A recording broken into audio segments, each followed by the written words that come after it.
ओमज्ञानतिमिरान्धस्य ज्ञानाञ्जनशलाकया चक्षुरुन्मीलितं येन तस्मै श्रीगुरवे नमः।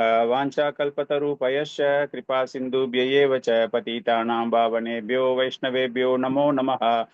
मूकं करोति वाचालं पङ्कुं लङ्कायते गिरिं यत्कृपातमहं वन्दे श्रीगुरुं दीनतारिणं परमानन्दमाधवं श्रीचैतन्य ईश्वरं। हरि ओम् तत्सत्। सर्वशास्त्राब्धिपीयूषा सर्ववेदैकषत्फला सर्वसिद्धान्तरत्नाद्या सर्वलोकैकदृक्प्रदा सर्वभागवतप्राणा श्रीमद्भागवतप्रभो कलिद्वन्द्वोदितादित्या श्रीकृष्णा परिवर्तिता परमानन्दपाताया प्रेमवर्षि अक्षरायते शर्वादि सर्वसेव्याय श्रीकृष्णाय नमोऽस्तु मे। मत एक बंदो मत संगिन मत गुरु मन महादना मन निष्ठारका मत भाग्या मत आनंता नमोस्तुते। असाधु साधु तादाइन अतीनो चाता करा हा नमुंचा कदाचिन्मां प्रेम न कृत्कंतयो स्फुरा। हरे कृष्णा कृष्ण कृष्णा हरे हरे हरे रामा राम राम हरे हरे। नमस्तुभ्यं भगवते पुरुषाय महात्मने वासुदेवाय कृष्णाय सात्वतां पतये நமஹ। எங்கும் நிறைந்தவரும் அனைவரின் இதயங்களிலும் வீற்றிருப்போரான பரம்பொருளே பரமாத்மாவே உமக்கு எங்களுடைய பணிவான வணக்கங்கள். யது வம்சத்தின் தலைவரான பகவான் கிருஷ்ணரே உமக்கு எங்களுடைய பணிவான வணக்கங்கள். ஹரே கிருஷ்ணா பக்தர்களே, மீண்டும் இந்த ஆன்மீக கல்வியில் உங்களை சந்திப்பதில் மகிழ்ச்சி அடைகிறேன். அகில உலக கிருஷ்ண பக்தி இயக்கத்தின் ஸ்தாபக ஆச்சாரியார் அபய் சரணானந்த பக்தி வேதாந்த சுவாமி ஸ்ரீல பிரபுபாதருடைய கருணையினாலும் நம்முடைய ஆன்மீக ஆச்சாரியார்களுடைய ஒரு கருணையினாலும் இந்த கல்வியை நாம் எல்லாமே சிறப்பாக பெற வேண்டும் அப்படின்னு அவங்களை பிரார்த்தனை செய்து கொண்டு இன்றைய வகுப்பை நாம் துவக்குகிறோம். நம்ம இப்போ 3வது அத்தியாயத்துல இருக்கோம். 3வது அத்தியாயம் பகவானின் பல்வேறு அவதாரங்கள். நேற்று ஆரம்ப அவதாரங்கள் எல்லாமே பார்த்தோம். கடைசியாக நரநாராயண ரிஷி அவர்களுடைய ஒரு அவதாரம், எப்படி அந்த கதை பிரகாரம் 999 கவச்சங்களை இதற்கு முந்தைய பிறவியில் பகவானால் கழற்றப்பட்டது. அதனால இந்த ஒரு ஜென்மம் மகாபாரதத்துல கர்ணனுடைய ஒரு பாத்திரம் விஜயனாகவும், அதாவது அர்ஜுனனாகவும், பகவான் நாராயணன், பகவான் கிருஷ்ணர் நரநாராயணர் பத்ரிகாஷ்ரம், பத்ரிநாத், அங்க ஒரு தவ வலிமை நிறைந்த ஒரு இடம் அப்படிங்கிற விஷயத்தை தெரிந்து கொண்டோம். ஸோ அந்த ஒரு புரிதலோடு இப்பொழுது பகவானினுடைய 5வது அவதாரம், 5வது அவதாரமும் ரொம்ப ஒரு முக்கியமான ஒரு அவதாரம். கபிலதேவர் சாங்கிய தத்துவம் இல்லையா, அந்த சாங்கிய தத்துவம் அப்படிங்கிற ஒரு மிக உன்னதமான ஒரு பக்தி ஆற்றலை பற்றி பகவான் கூறிய ஒரு அற்புதமான ஒரு தத்துவம் அது. அந்த தத்துவத்தை வழங்கிய கபிலதேவர், தேவகுதி கர்தம முனிக்கு மகனாக பகவான் பிறந்த அந்த அவதாரத்தை பற்றி நாம் தெரிந்து கொள்ள போகிறோம். ஸ்லோகம் நான் படிக்கிறேன். பஞ்சமஹா கபிலோ நாமோ சித்தேஷகா கால விப்ளுதம் प्रोवाच अशुराय सांख्यम तत्व ग्रामा विनिर्णयम. मंगल गौरंगी माता जी पढ़ेंगे पागला श्लोका प्लस ट्रांसलेशन माता जी. पंचम कपिलो नाम सिद्धेश काल विप्लुतम प्रावास शूरये सांख्यम तत्व ग्राम विनिर्णयम. மொழிபெயர்ப்பு வழங்கிய பிரபுபாத் கீஜ். 5வது அவதாரமான பகவான் கபிலர் வச்சவர்களேயே முதன்மையானவர் ஆவார். படைப்பிற்குரிய மூல பொருட்களும் பௌதிக தத்துவையும் ஒரு இலக்கத்தை அவர் அசுரி பிராமணருக்கு அளித்தார். ஏனெனில் காலப்போக்கில் இவ்வறிவு மறைந்து போய்விட்டது. பொருளரை படிக்கணும் வேண்டாம், அப்புறமா பார்த்துக்கலாம். இந்த ஒரு அவதாரம் 5வது அவதாரம் கபிலதேவர். கதை உங்க எல்லாருக்குமே தெரியும். கர்தம முனி அவர்கள் 10,000 வருடங்கள் தவம் இருக்கிறார். தவம் இருந்து பகவான் தோன்றுகிறார் அவரிடம்.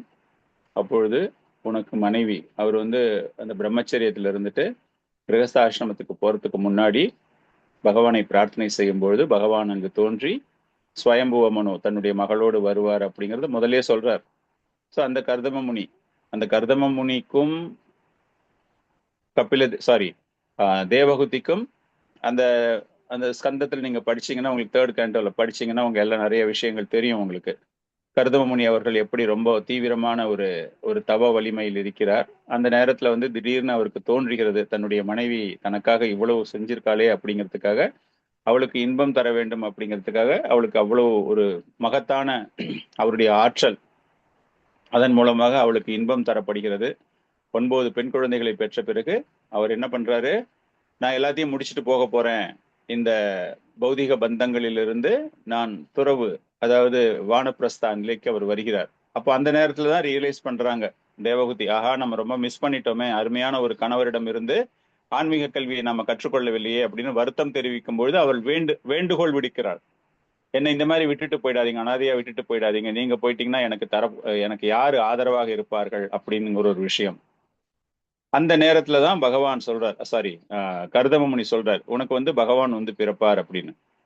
ரொம்ப அற்புதமான ஒரு ஸ்லோகம். மாகிதோ ராஜபுத்ரீதம் ஆத்மானாம் பிரதி அனிந்திதே பாகவம் ஸ்தே அக்ஷரோ கர்ப்பம் அதூரத் சம்பிரபத்சயே. 3rd canto 24th chapterல 2nd verse இது. இது என்ன அப்படின்னா, பகவான் கர்தமமுனி ஆரம்பத்துல அந்த தவத்தில் இருக்கும் பொழுதே பகவான் எல்லாமே சொல்றாரு அவருக்கு.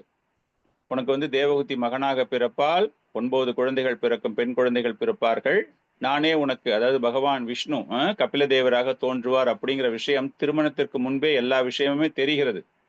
இதை அவளிடம் கூறுகிறாள். சோ பகவான் தோன்றுவதற்கான ஒரு காரணம்.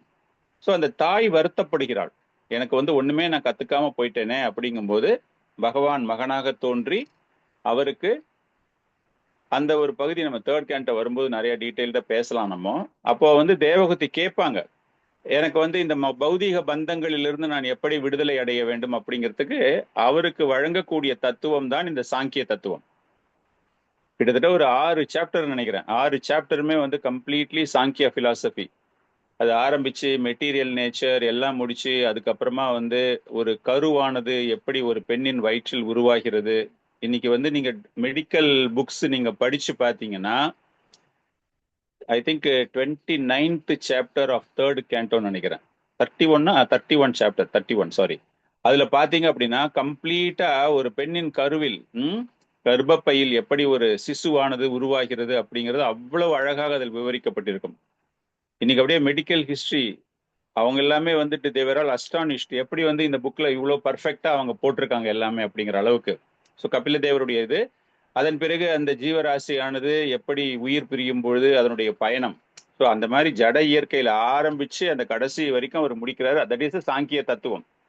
அந்த சாங்கிய தத்துவத்தை வழங்கியவர், ஆங்கிலத்துல வந்துட்டு மெட்டாபிசிக்ஸ் அப்படின்னு சொல்லுவாங்க. மெட்டாபிசிக்ஸ் அப்படின்னா ஒரு தத்துவத்தினுடைய ஒரு பாகம், branch of a philosophy.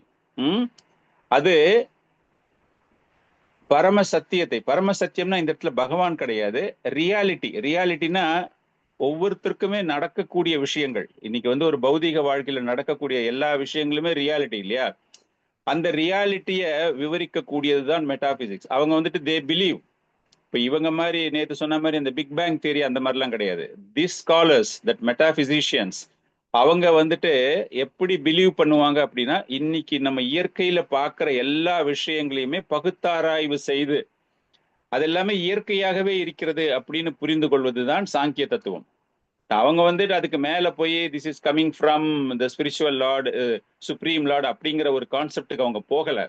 But they believe in the nature. அந்த நேச்சர்ல நடக்கக்கூடிய எல்லா விஷயங்கள், அந்த பஞ்ச மகாபூதங்கள் எல்லாத்தையுமே அவங்களால they are correlating with the existence.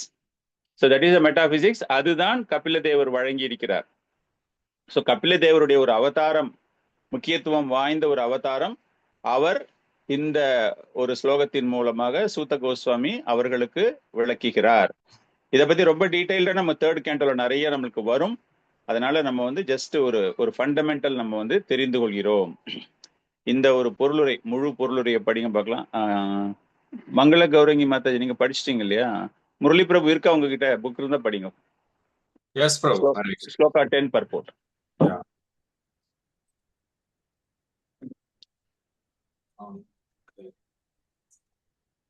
மொழிபெயர்ப்பு வழங்கிய தெய்வத்திரு. ஸ்லோகம் படிச்சிட்டுமா? இல்ல, வெறும் பொருளுரை முத்திரம் படிச்சா போதும், பர்போர்ட் முத்திரம் படிச்சா போதும். Okay okay. பொருளுரை வழங்கிய தெய்வத்திரு அவை சரணாரவிந்த பக்தி வேதாந்த சுவாமி ஸ்ரீல பிரபுபாதிக்கு ஜாய். பொருளுரை. படைப்பிற்குரிய மூலப்பொருட்களின் மொத்த எண்ணிக்கை 24 ஆகும். அவை ஒவ்வொன்றும் சாங்கிய தத்துவ முறையில் தெளிவாக விளக்கப்பட்டுள்ளன. சாங்கிய தத்துவம் ஐரோப்பிய அறிஞர்களால் பௌதிக தத்துவம் என்று அழைக்கப்படுகிறது. சாங்கியம் என்பதன் இலக்கணப்படியுள்ள அர்த்தம் பௌதீக மூலப்பொருட்களை ஆராய்ச்சியின் மூலமாக மிக தெளிவாக விளக்குவது என்பதாகும். இது பகவான் கபிலரால் முதன்முறையாக செய்யப்பட்டது. கபிலர் அவதாரங்களின் வரிசையில் 5வதாக வருபவர் என்று இங்கு கூறப்பட்டுள்ளார். ஹரே கிருஷ்ணா. தேங்க்யூ பிரபு. ஸோ இதுல வந்து நம்ம ஒரு சின்னதா ஒரே ஒரு விஷயம் நம்ம என்ன தெரிந்து கொள்ள வேண்டும் என்றால் 24 மூலக்கூறுகள் அப்படின்னு அவர் எழுதுறார். இது வந்து ஒரு சில ஆச்சாரியார்கள் ஒரு சில தத்துவங்கள் அப்படின்லாம் பார்க்கும்போது 27 சொல்லுவாங்க. பகவத்கீதையில பாத்தீங்கன்னா 16 சொல்லுவாரு பகவான். இதனால வந்து குறையுது கூடுது அந்த மாதிரிலாம் அர்த்தம் கிடையாது. They are just keep extending. So இவருடைய 24 மூலக்கூறுகள் என்னென்ன 24 மூலக்கூறுகள் இவர் சொல்றாரு அப்படின்னா, மகாபூதங்கள், பஞ்ச மகாபூதங்கள் நம்ம சொல்றோம் இல்லையா, நிலம், நீர், நெருப்பு, காற்று, பூமி, ரப்போ, அனலோ, வாயு, கம்மனோ, புத்தி, ஏவச்சா, அது சொல்கிறார். தன்மாத்திரங்கள், தன்மாத்ராஸ் அப்படிங்கும்போது இந்த சப்தம், தொடு உணர்ச்சி, ஸ்பரிசம், ரூபம் இல்லையா, அதே போல சுவை, நறுமணம், இது வந்துட்டு சப்டில் எலிமெண்ட். சப்டில்னா சூக்ஷமமான மூலக்கூறுகள். இதுல வந்து சத்தம் எதையுமே நம்ம கண்ணால பார்க்க முடியாது, உணர முடியும். So that is why it is called as சூக்ஷமா. அதே போல நம்முடைய ஞானத்தை பெறக்கூடிய இந்திரியங்கள், நாலேஜ் அக்வயரிங் சென்சஸ், ஞானேந்திரியா அப்படிங்கிறது ஒரு 5 விஷயங்கள் அவர்கள் இந்த சாங்கிய தத்துவத்தில் கூறுகிறார்கள். அதாவது கண்கள் பார்ப்பதற்கு, காதுகள் கேட்பதற்கு, மூக்கு நுகர்வதற்கு, நாக்கு சுவைப்பதற்கு, தோல் ஸ்கின் சொல்றோம் இல்லையா, தொடு உணர்ச்சி. அதன் பிறகு கர்மேந்திரியங்கள் அப்படின்னா இந்த ஞானம் பெறக்கூடிய உறுப்புகள், பேசுவதற்கு, நம்முடைய கைகள் ஏதோ ஒரு வேலை செய்யறதுக்கு, கால்கள் நடப்பதற்கு, அது போல வந்து மலப்பொருட்களை வெளியேற்றுவதற்கு, அதே போல உற்பத்தி செய்வதற்கு, ரீப்ரொடக்ஷன் ஆர்கன்ஸ் இல்லையா, ஜெனிட்டல் சொல்றோம் இல்லையா, அது அந்த மாதிரி. அதன் பிறகு நம்முடைய அந்த காரணா அப்படிங்கும்போது பகவான் நம்ம அதுல புரிந்து கொள்வது கிராஸ் பிளஸ் சப்டல் எலிமெண்ட்னு புரிஞ்சுக்கிறோம் இல்லையா. 5 பஞ்ச மகாபூதங்கள், மனம், புத்தி, பொய், அகங்காரம். அதுதான் அந்த காரணா ஒரு 3 அப்படின்னு பார்க்கும்போது மனம், புத்தி, அகங்காரம். அதன் பிறகு பிரகிருதி, மெட்டீரியல் நேச்சர். ஸோ ஒரு சில இடங்கள்ல பாத்தீங்க அப்படின்னா கொஞ்சம் ஸ்டாப் பண்ணிட்டு அந்த குணங்களை ஆட் பண்ணுவாங்க, 3 குணங்களை, முக்குணங்களை ஆட் பண்ணுவாங்க. பட் இவரு சொல்லும் போது அந்த 24 பிரதானம், பிரகிருதி அப்படிங்கிறது பிரதானம். இந்த 24 சேர்ந்ததுதான் சாங்கிய தத்துவம். எனக்கு முடிஞ்சதுன்னா நான் வந்து உங்களுக்கு ஒரு சார்ட் மாதிரி ப்ரிப்பேர் பண்ணி அனுப்புறேன். பகவத்கீதால என்ன இருக்கிறது, சாங்கியத்துல என்ன இருக்கிறது, மற்றவர்கள் 27ன்னு சொல்லுவதற்கு என்ன காரணம், அதையும் நான் சொல்லிடுறேன் உங்களுக்கு. அந்த 27ன்னு சொல்றதுக்கு என்ன காரணம் அப்படின்னா, ஜீவாத்மாக்களை ஒரு மூலக்கூறுவா, ஏன்னா ஃபுல் காம்போ இல்லையா, நம்ம ஒரு பிரபஞ்சம், ஒரு ஜீவராசி அப்படின்னு பார்க்கும்போது அந்த தத்துவம் யாருக்கு அடங்குகிறது இல்லையா, அது அந்த மாதிரி புரிஞ்சுக்கும் போது 25வது மூலக்கூறு பார்ப்பது என்ன அப்படின்னா ஜீவாத்மா. 26வது யாரு அப்படின்னு பார்த்தா இத்தனைக்குமே காரணகர்த்தாவாக இருக்கக்கூடிய பரமாத்மா. அந்த மாதிரி பார்க்கும்போது கிட்டத்தட்ட 26 மூலக்கூறுகளை பற்றி ஆச்சாரியார்கள் வர்ணிப்பார்கள். But just for a simple understanding, Sankhya தத்துவம் அப்படிங்கிறது 24 மூலக்கூறுகள். என்ன பெரிய வித்தியாசம் பிரபு? அப்ப அவங்க வேற ஏதாவது சொல்லியிருக்காங்களே? வேற ஒன்றும் சொல்லல. மற்றவங்க வந்து அந்த மூலக்கூறுகளா சொல்லாம இது எல்லாமே அவங்களுக்காக நடக்குது, அந்த ஜீவனுக்காக நடக்குது, அந்த ஜீவனை கட்டுப்படுத்துபவர் பரமாத்மா அப்படிங்கிற அந்த 2 மூலக்கூறுகளை, அந்த 2 கான்ஸ்டிடியூவன்ஸை அவங்க என்ன பண்ணிருக்காங்கன்னா இன்கிரீடியன்ஸ், அதை தனித்தனியா சொல்றாங்க, அவ்வளவுதானே தவிர எவ்ரிதிங் இஸ் சேம். எல்லா ஆச்சாரியார்கள், எல்லா தத்துவங்கள் எல்லாமே பேசப்படுவது எல்லாமே it is same thing they are talking, அவ்வளவுதான். ஸோ அந்த 24 மூலக்கூறுகளை பற்றி பேசுவதுதான் சாங்கிய தத்துவம். சாங்கிய தத்துவத்துல 24 மூலக்கூறுகள் என்னன்னு கேட்டா நம்ம உடனே பயந்துடக்கூடாது. அதுக்காகத்தான் நான் உங்களுக்கு வந்து கொஞ்சம் சொல்றேன் இப்போ. அடுத்தது வந்து தத்தாத்ரேயா அப்படிங்கிறவருடைய அவதாரம் அத்ரிமுனி அனுஷயா அப்படிங்கிற 2 பெற்றோர்கள் 2 கிடையாது, அந்த தம்பதிகள் அவர்களுக்கு மகனாக பிறந்தவர் தத்தாத்திரேய முனி. இந்த தத்தாத்திரேய முனி யாரு என்ன அப்படிங்கிற விஷயத்தை நான் உங்களுக்கு சும்மா ஷார்ட்டா சொல்றேன். இவரை பத்தியும் பின்னாடி வரும் நமக்கு. But just I explain to you. ஸ்லோகத்தை இப்ப படிக்கலாம். சஸ்தாம் அத்ரேர் அபத்யத்வம் விருதக பிராப்தோ அநாசுயயா ஆன்விக்ஷிகிம் அலக்ரய பிரகலாதா திப்ய உச்சிவன்.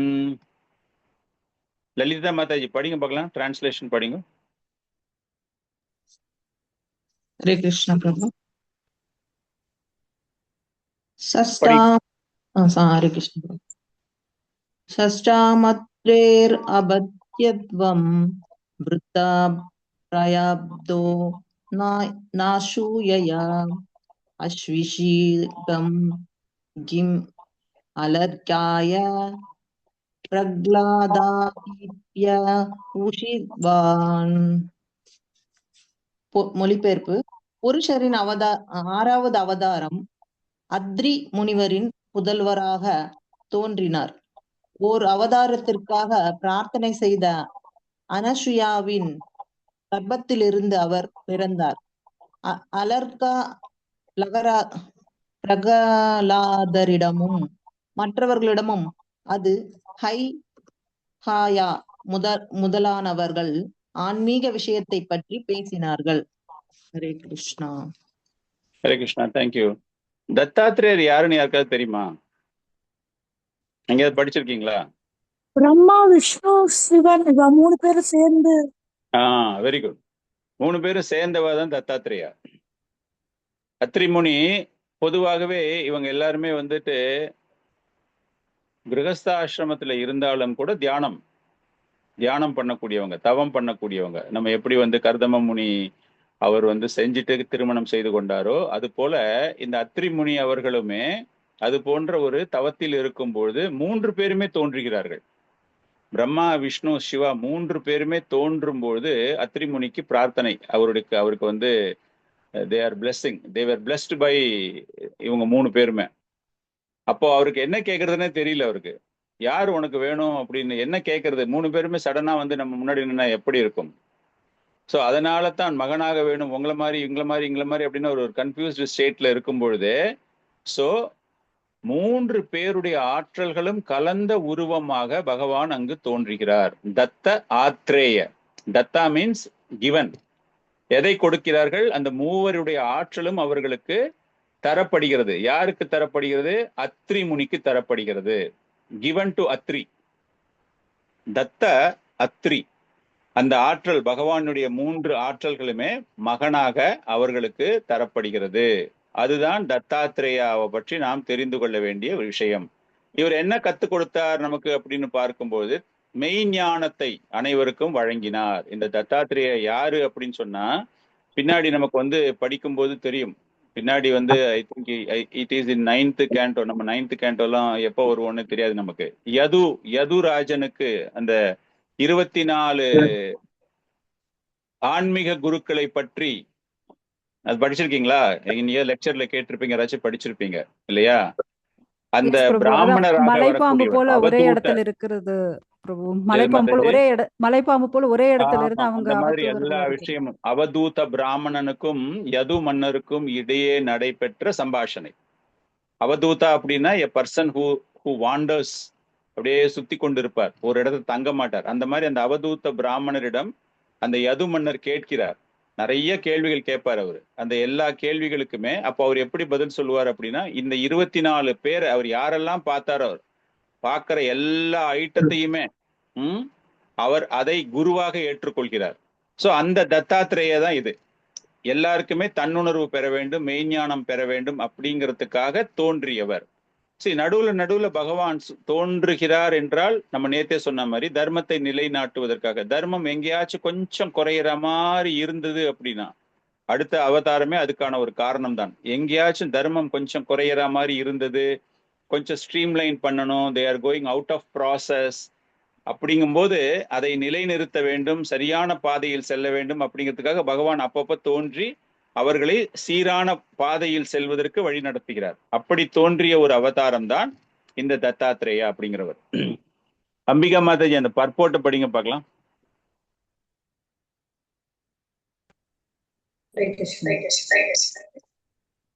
பொருளுரை.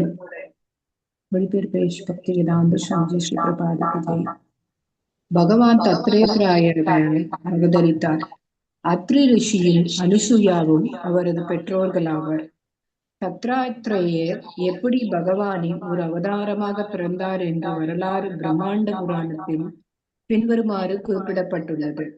அத்ரி ரிஷியின் மனைவியான அனுசுயா மும்மூர்த்திகளான பிரம்மா, விஷ்ணு மற்றும் சிவன் ஆகியோர் முன்னிலையில் பின்வருமாறு பிரார்த்தனை செய்தார். பெருமான்களே, தாங்கள் என்னிடம் திருப்தி அடைந்திருந்தால் தங்களிடம் இருந்து ஏதேனும் வரத்தை நான் கேட்க வேண்டும் என்று தாங்கள் விரும்பினால் தாங்கள் மூவரும் ஒன்றாக இணைந்து எனக்கு மகனாக வேண்டும் என்று நான் பிரார்த்திக்கிறேன். இதற்கு பெருமான்கள் சம்மதித்து தத்ரேயராக தோன்றினார். பிறகு தத்ராத்ரேயரின் உருவில் பகவான் ஜீவாத்மாக்களை பற்றிய தத்துவத்தை அலர்கா, பிரகலாதர், யது, ஹையர் முதலானவர்களுக்கு விவரமாக உபதேசித்தார். தேங்க்யூ மாதாஜி. ஹரே கிருஷ்ணா.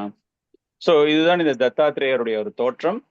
அவரை பத்திட்டு அந்த யது அதுல நம்ம வந்து அவதூதர்கள் அந்த ஒரு கான்வர்சேஷன்ல பார்க்கும்போது இன்னும் கொஞ்சம் டீட்டெயில்ஸ் நமக்கு நிறைய கிடைக்கும். ஸோ 12வது ஸ்லோகம், அடுத்த ஒரு அவதாரம், 7வது அவதாரம். சப்தமா ததக சப்தமா ஆக்யுத்யாம் ருச்சிர் யக்ஞோ அபயஜாயதா சாயமதாயி சுரகானைர் அபத் ஸ்வயம்புவா அந்தரம். கோகுலமத மாதாஜி ஸ்லோகா பிளஸ் டிரான்ஸ்லேஷன் படிங்க. ஹரே கிருஷ்ணா. सप्तमाहुत्यां यज्ञो यजायत सूर गणैरवत् स्वयंभुवान्वन्तरम्. ஹரே கிருஷ்ணா. டிரான்ஸ்லேஷன் படிங்க மாதாஜி. 12 பிரஜாபதி ரிஷி மற்றும் அவரது மனைவியான ஆகுதி ஆகியோரின் புத்திரரான யஞர் 7வது அவதாரம் ஆவார். ஸ்வயம்புவமனுவின் ஆட்சி காலம் மாறிய பிறகு அவர் ஆட்சி நடத்தினார். அவரது புதல்வனான யமனை போன்ற தேவர்கள் அவருக்கு உதவியாக இருந்தார். ஹரே கிருஷ்ணா. ஸோ யக்ஞ புருஷான்னு சொல்லுவோம் இல்லையா, அந்த யக்ஞா பகவான் நாராயணன் விஷ்ணு.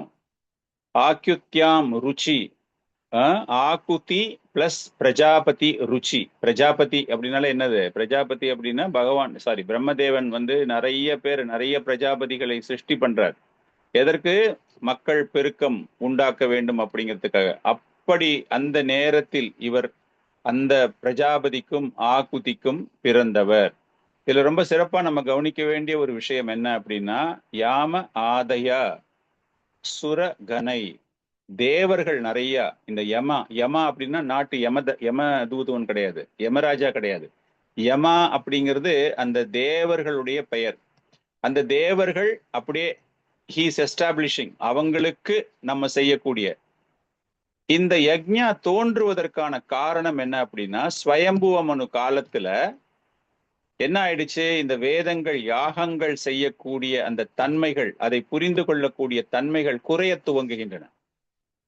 நம்ம போன ஸ்லோகத்திலேயே சொன்ன மாதிரி, தர்மம் எங்கெல்லாம் சரியா நடக்காம போகுதோ, அந்த வழிபாட்டு முறைகள்ல ஏதேனும் மாற்றங்கள் இருந்தால் அதை நிவர்த்தி செய்வதற்காக பகவான் தோன்றுகிறார் அப்படின்னு சொன்னோம் இல்லையா. அந்த மாதிரி ஸ்வயம்புவ மனு காலத்துல கொஞ்சம் இந்த வேதங்கள் யாகங்கள் யக்ஞா செய்யறது எல்லாமே கொஞ்சம் அப்படியே மாறி மாறி செய்யும் போது அதை சரி செய்வதற்காக அவர் அங்கு தோன்றுகிறார். எதற்கு தோன்றுகிறார்? அந்த நேரத்துல இப்போ வந்துட்டு சைத்தன்ய மகாபிரபு தோன்றினார் என்றால் இப்போ எல்லாருமே யாகம் பண்ணுங்க அப்படின்னு அவர் சொல்லி தரல, எல்லாரையுமே கீர்த்தனம் பண்ண சொன்னார். ஆனால் அந்த சத்தியயுக காலத்துல எல்லாருமே என்ன பண்றாங்க அப்படின்னா, they were all performing sacrifice, யாகங்கள் செய்து கொண்டிருக்கிறார்கள். அது அப்பொழுது உள்ள ஜீவராசிகளுக்கு பை டிஃபால்ட் அது அவங்களுடைய நேச்சுரல் டியூட்டி, இயல்பான ஒரு கடமையாக இருந்தது. இப்ப வந்து இன்னைக்கு இந்த காலகட்டத்துல நீங்க பாத்தீங்க அப்படின்னா, இந்த காலகட்டத்துல எல்லாரும் என்ன பண்றாங்க, இயல்பா காலையில எழுந்த உடனே ஒரு போட்டோ முன்னாடி நின்னு சாமியை ஒரு 2 நிமிஷம் கும்பிட்டுட்டு வீட்டுக்கு வெளியே போயிடுறாங்க இல்லையா?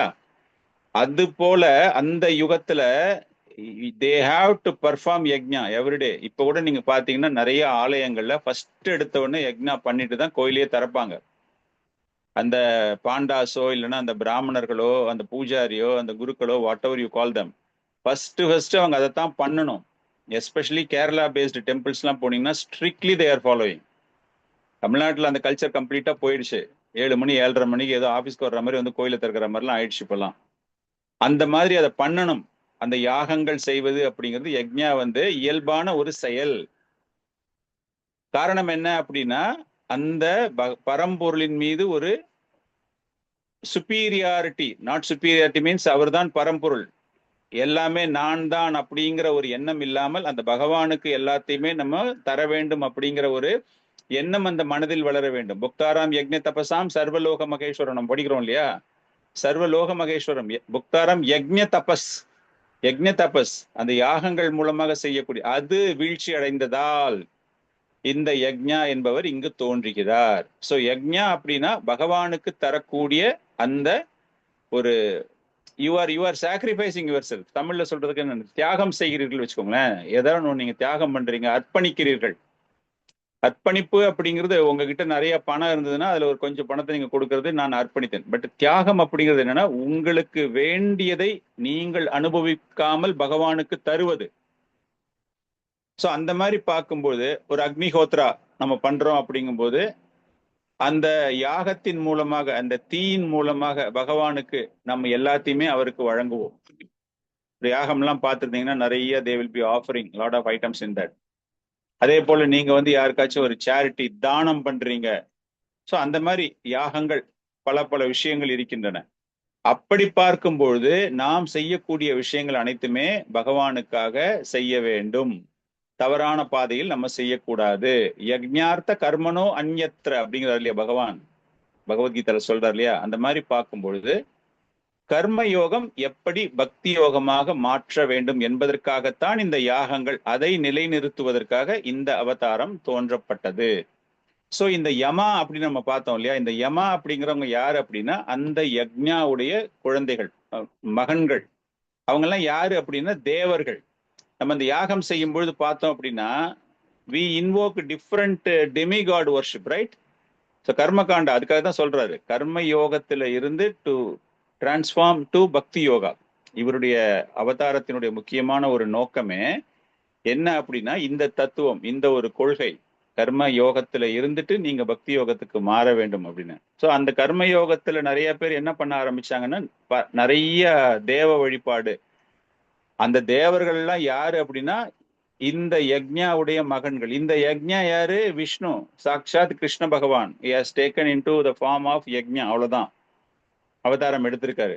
அதனால அந்த மகன்களுக்கு செய்வது தந்தைக்கு வந்து சேருவது போல எல்லா தேவ வழிபாடுமே அவருக்கு நடைபெறுகிறது. சோ இந்த பாதுகாப்பு, இந்த தேவர்கள் மூலமாக இந்த பாதுகாப்பு ஸ்வயம்புவ மனு காலத்தில் அனைவருக்கும் வழங்கப்பட்டது. அதுதான் இந்த அவதாரத்தினுடைய ஒரு முக்கியத்துவம். குணமை மாதாஜி அந்த பர்போட்டு படிங்க பார்க்கலாம், 12 பர்போட். ஹரே கிருஷ்ண பிரபு, ஒரே ஒரு டவுட் பிரபு. அப்ப இந்த யஜ்ஞம்ன்றது நம்ம 4 யுகத்துக்கும் பண்ண வேண்டியதுதான் இல்ல? அதான் பண்ண வேண்டாம்னு சொல்லியாச்சுல்ல, இந்த யுகத்துக்கு பண்ண வேண்டாம்னு இந்த சொல்லிட்டாங்க. ஒரு யுகம் மட்டும். Because we don't have the purity. போன ஜென்மத்திலையும் கிடையாது, போன யுகத்திலையுமே கிடையாது. Because we were losing the purity.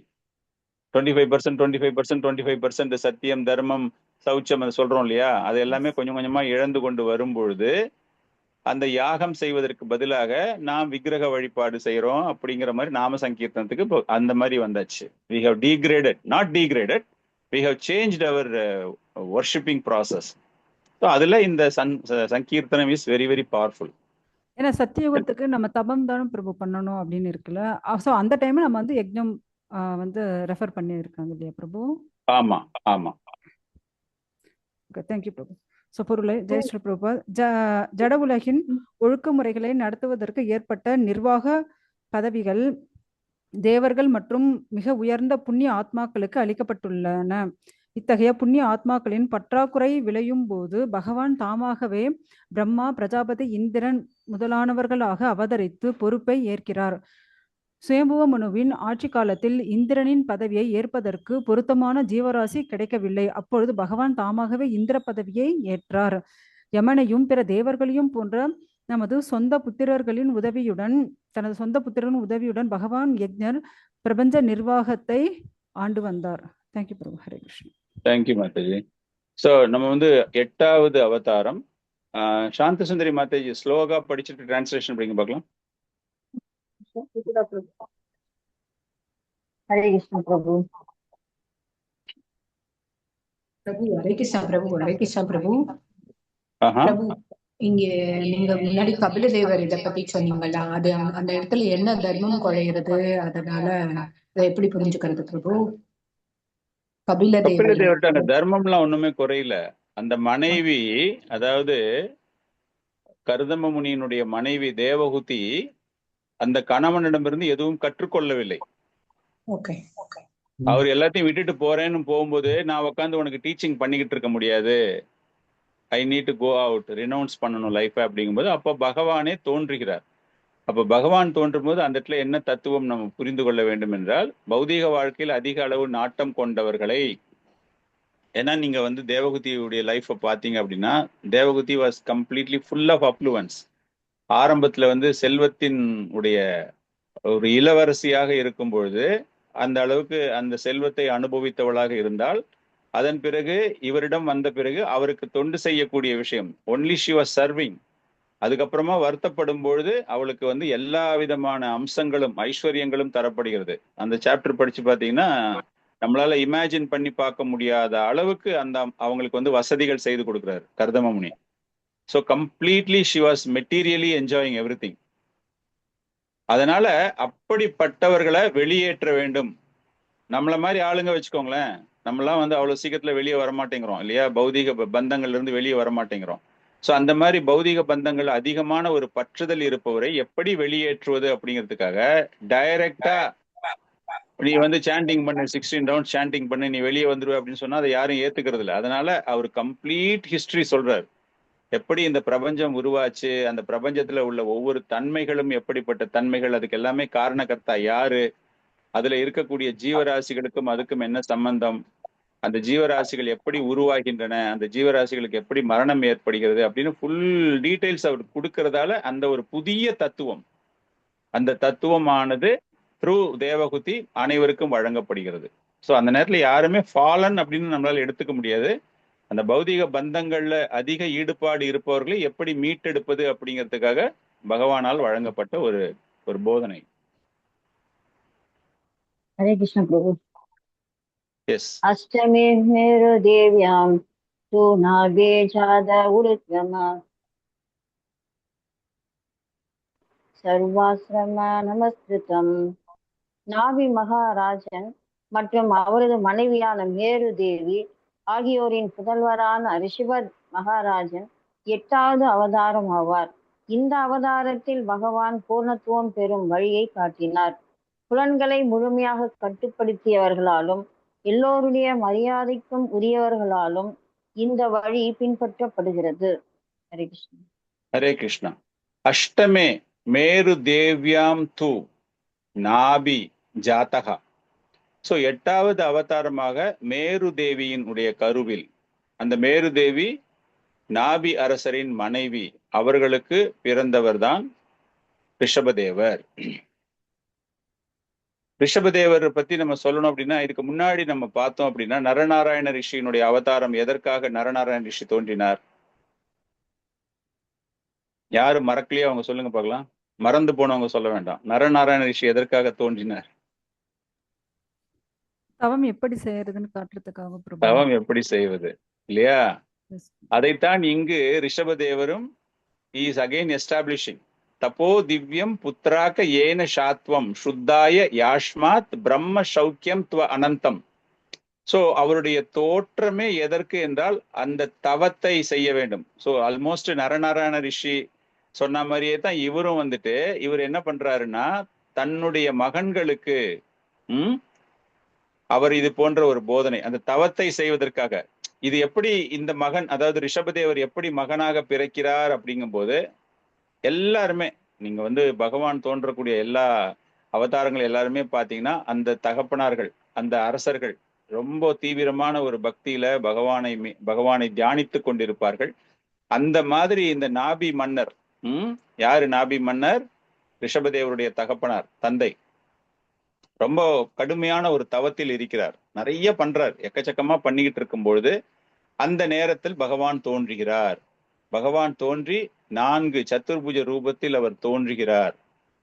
இதுல என்ன அப்படின்னா, அவர் பண்ணிட்டு இருக்கும்போது பகவான் தோன்றும் போது அந்த யஜ்ஞத்தை செய்து வைக்கக்கூடிய பிராமணர்களுக்கு பயங்கரமான ஒரு சந்தோஷம். சோ அவங்க தான் ஆக்சுவலா கேக்குறாங்க. அவர் வாயை திறந்து கேட்கறதுக்கு முன்னாடி எதுக்காக நம்ம பண்றோம் அப்படின்னு சொல்றதுக்கு முன்னாடியே அவங்க என்ன பண்றாங்க அப்படின்னா, இவருக்கு நீங்கள் தோன்ற வேண்டும் அப்படின்னு சொல்லும் பொழுதுதான் பகவான் அப்ப சொல்றாராம், இவர் கேட்கிற அளவுக்கு யாருமே கிடையாது. இவர் வந்து அந்த பிராமணர்கள் அந்த மாதிரி ஒரு கண்டிஷன்ஸோட கேட்கிறாங்க எல்லா விஷயங்களையுமே.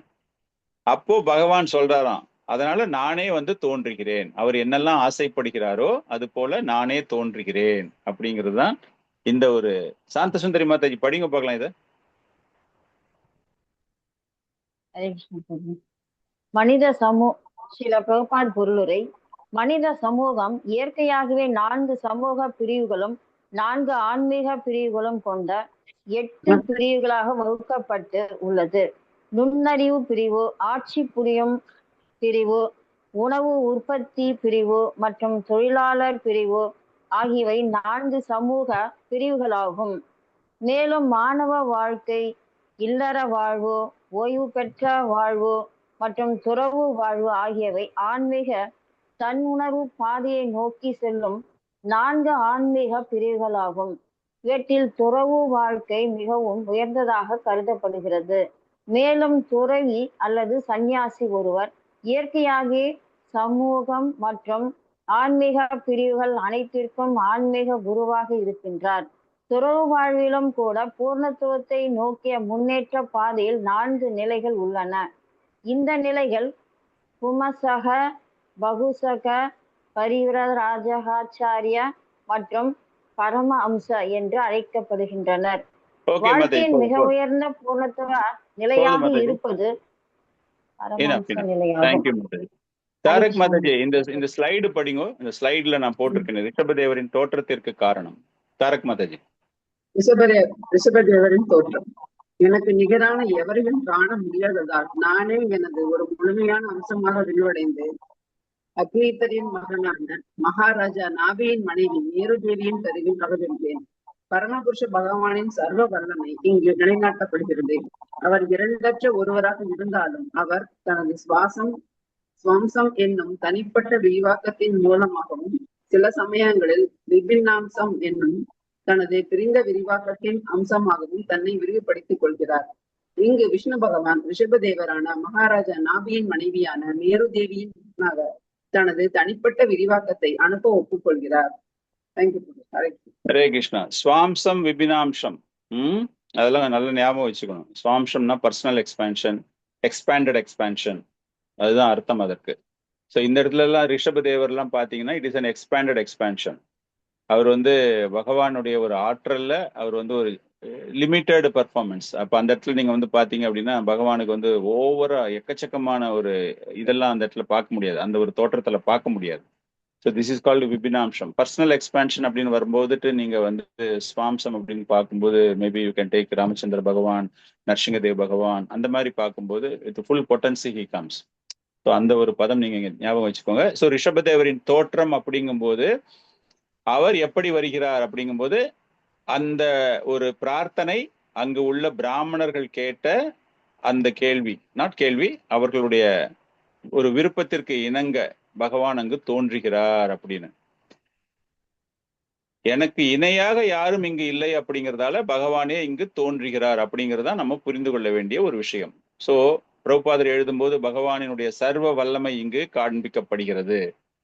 அவருக்கு வந்து அவருக்கு இணையா யாருமே கிடையாது, அவருக்கு ஈக்குவலா யாருமே, தட் இஸ் அவருக்கு மேலேயும் யாரும் கிடையாது அப்படின்னு இருக்கும்போது கூட இந்த இடத்துல இந்த மாதிரி ஒரு விரிவங்கங்கள் வர்றதால மக்கள் தவறாக புரிந்து கொள்கிறார்கள்.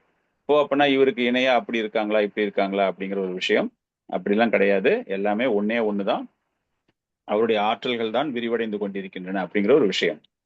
மாதாஜி அந்த பர்போட்டு படிச்சாங்க. அந்த பர்போட்ல பாத்தீங்க அப்படின்னா இதுல வந்துட்டு பிரபுபாதர் என்ன எழுதுறாரு அப்படின்னா சந்நியாச நிலையை பற்றி எழுதுகிறார். சந்நியாச நிலையை பற்றி எழுதும்போது 4 வகையான பிரிவுகள், 4 வகையான ஸ்டேஜஸ் எழுதுறாங்க அவங்க. குட்டிச்சக்கா, பகூத்தக்கா, பரிவிராக்சாரியா, பரமஹம்சா. அப்படின்னா என்னன்னு தெரியுமா உங்களுக்கு?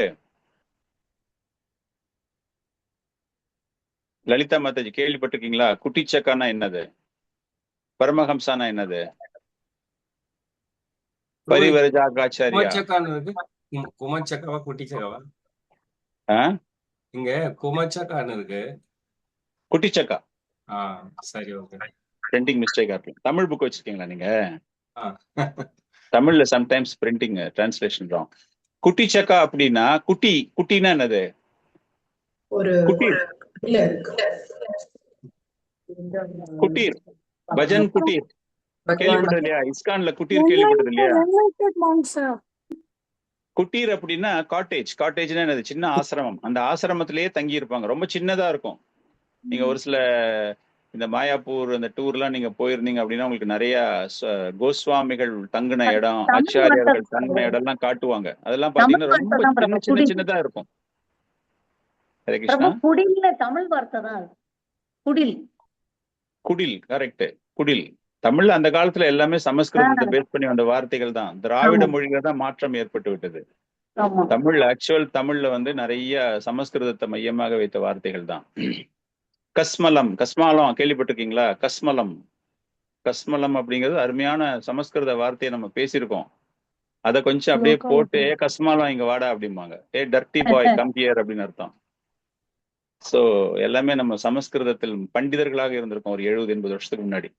சோ குட்டிச்சக்கா அப்படின்னா அந்த மாதிரி சின்னதா ஒரு குடில்ல தங்கி இருந்து அவர்கள் சந்நியாசம், அதாவது அவங்க குடும்பத்து பக்கத்துல இருப்பாங்க. அதனால வந்து பந்தம் இருக்கு அப்படிங்கிற மாதிரிலாம் அர்த்தம் கிடையாது. It is a slow progress. அந்த பந்தத்தை விட்டு வெளியே போகணும் அப்படிங்கிறதுக்காக அவங்களுடைய ஒரு மேற்பார்வையில், இப்ப நம்ம வந்து சைத்தன்ய மகாபிரபுடைய கேஸை எடுத்துக்கிட்டாலே நவத்வீப்ல இருந்து ஜெகநாத்புரி கிட்ட, அப்கோர்ஸ் அது நீங்க பாத்தீங்க அப்படின்னா கிட்டத்தட்ட ஒரு 400 கிலோமீட்டர். பட் அவங்க அம்மா கேட்டாங்க அப்படிங்கிறதுக்காக பகவான் அங்க என்ன பண்றாரு, சந்நியாச துறவம் இருந்த போது கூட இட் இஸ் நாட் அ குட்டிச்சக்கா. பட் அந்த தாய்க்கு ஒரு ஆறுதலாக, அவருக்கு அங்க பற்றுதல்லாம் கிடையாது, அவரை சார்ந்தவர்களுக்கு ஒரு சின்ன ஆதரவு பக்கத்துல தான் இருக்கான் அப்படின்னு. ஸோ அந்த குட்டிச்சக்கா அப்படிங்கிற அந்த ஒரு ஸ்டேஜ்ல இருக்கக்கூடிய சன்னியாசிகள். ஸோ சன்னியாசிகள்ல பல வகையில இது ஒரு டைப்பு. பகூத்தக்கா அப்படின்னா, இந்த பகூத்தக்கா அப்படிங்கிறவங்க எப்படி அப்படின்னா பல இடங்களை சுற்றி திரிபவர்கள். அப்படின்னா டிராவலிங் மாங்க். ஆக்சுவலா பகு அப்படின்னா நிறைய, உடக்கா அப்படின்னா நீர், நிறைய நீர்களை குடிப்பவர்கள் அப்படின்னா பாட்டிலா தண்ணி குடிக்கிறவங்கன்னு அர்த்தம் கிடையாது. வேற வேற இடங்களுக்கு போய் நீரை அருந்துபவர்கள் அப்படின்னு அர்த்தம். பல்வேறு வகையான சுவையுடைய நீரை குடிப்பவர்கள் அப்படின்னா தே ஆர் டிராவலிங். ஒரே இடத்துல தங்கி இருக்க மாட்டாங்க. குட்டிச்சக்கா அப்படின்னா ஒரே இடத்துல தங்கி இருக்கிறாங்க இல்லையா, அந்த மாதிரி கிடையாது. அதே போல அடுத்ததும் பகூத்தக்காவும் பரிவிராகாச்சாரியா. அந்த பரிவிராகாச்சாரியா அப்படின்னா பரிவிரஜ ஆக்கர அப்படின்னா சுற்றி கொண்டிருப்பவர்கள். ஆச்சாரியா அப்படின்னா ஆன்மீகம். சோ பல இடங்களை சுற்றி திரிந்து போதனை தருபவர்கள். இது வந்து கொஞ்சம் உயர்ந்த நிலை. அதுக்கப்புறமா பரமஹம்ச நிலை. பரமஹம்சா அப்படின்னா என்னது? ஹம்சா அப்படின்னா என்னது? அன்னப்பறவை. அன்னப்பறவையினுடைய தன்மை என்ன? பாலை மட்டும் தனியா எடுத்து அப்படின்னா என்ன அர்த்தம்? நன்மை மட்டும் வெறும் பால் மாத்திரம் குடிக்கணும்னு அர்த்தமா? விலக்கி அப்படின்னு தூய்மை. எல்லா அமங்கலமான செய்திகள் விழுந்தா கூட நம்ம உடனே என்ன பண்ணுவோம், பிரஜல்பம். உடனே நம்ம ரொம்ப ஜாலியா இன்ட்ரெஸ்டிங்கா அந்த டாபிக்ல நம்ம கலந்துப்போம் இல்லையா? ஆமாம் பிரபு, நீங்க சொல்றது கரெக்ட் பிரபு, அன்னைக்கு கூட அப்படிதான் பிரபு அப்படின்னு அவருக்கு இன்னும் ஊத்தி விடுவோம் நம்ம. ஆனா இந்த பரமஹம்ச நிலையில் இருக்கிறவர்கள் வந்து they take only that divine things. Completely இந்த தற்காலிகமான விஷயங்களிலிருந்து அப்பாற்பட்டு நித்தியமான விஷயங்களில் தங்களுடைய கவனத்தை செலுத்தக்கூடியவர்கள். மாயாவிலிருந்து வெளியேறப்பட்டவர்கள், பகவான் கிருஷ்ணரே நினைத்து கொண்டிருப்பவர்கள், ஜடத்திலிருந்து வெளியேறி ஆன்மாவை பற்றி சிந்தித்துக் கொண்டிருப்பவர்கள், தற்காலிகமான பௌதிக இன்பத்தில் துறந்து நித்தியமான இன்பத்தில் இருப்பவர்கள். ஸோ இதுதான் அந்த பரமஹம்சா நிலை அப்படிங்கிற ஒரு விஷயம். ஸோ பிரபுபாதர் அதை பத்தி எழுதியிருக்காரு. இன்னும் ஃபர்தரா பிரபுபாதர் அதில் எழுதும்போது மேரு தேவி அது பகவான் அந்த தபஸ்யாவுக்காக அங்கு அவர் தோன்றுகிறார், அதனுடைய ஒரு முக்கியத்துவம் அங்கு விளக்கப்படுகிறது அப்படிங்கிற ஒரு விஷயம்தான் இந்த ஒரு அவதாரத்தை பத்தி இந்த ஒரு இதுல நம்ம தெரிந்துக்கிறோம். இதுவும் பின்னாடி நிறைய வரும், அதனால அங்க நிறைய டீட்டெயில நம்ம படிப்போம். ஸோ இந்த எல்லாமே இங்க கூறப்பட்டுள்ள நிறைய அவதாரங்கள் எல்லாமே பின்னாடி சாப்டர் டிஸ்கிரிப்ஷன்ல வரும்போது இன்னும் நிறைய விஷயங்கள், நிறைய தத்துவங்கள் அதுல புரியும் நமக்கு. So I am just trying to give you இந்த வெர்ஸுக்கு தகுந்த மாதிரி. அடுத்தது ரொம்ப முக்கியமான ஒரு அவதாரத்தை பற்றி சூத கோஸ்வாமி அவர்கள் கூறப்போகிறார். 14வது ஸ்லோகம், ஸ்லோகா நம்பர் 14. ரிஷிபீர்யாச்சிதோ பேஜே நவமாம் பார்த்திவம் வபுஹு துக்தே மாம் வஷதீர் விப்ராஷ்டேனாயம் ச உஷத்தமஹ. முரளி பிரபு, ஸ்லோகா பிளஸ் டிரான்ஸ்லேஷன் படிங்க. எஸ் பிரபு, ஹரே கிருஷ்ணா. பதம் 14. ரிஷிபிர் யாச்சிதோ பேஜே நவமம் பார்த்திவம் வபுஹு துக்தே மாம் ஓஷதீர் விப்ராஸ் தேனாயம் ச உச்சத்தமஹ. மொழிபெயர்ப்பு பொருளுரை வழங்கிய தெய்வ திரு அவை சரணாரவிந்த பக்தி வேதாந்த சுவாமி ஸ்ரீல பிரபுபாத் கி ஜெய். பிராமணர்களே, 9வது அவதாரத்தில் பகவான் முனிவர்களின் பிரார்த்தனையால் ஓர் அரசரின் பிருது உடலை ஏற்றார். அவர் அநேக விளைச்சல்களை உற்பத்தி செய்வதற்காக நிலத்தை உழுது பயிரிட்டார். அதனால் பூமி அழகாகவும் கவர்ச்சியாகவும் காணப்பட்டது. ஹரே கிருஷ்ணன்.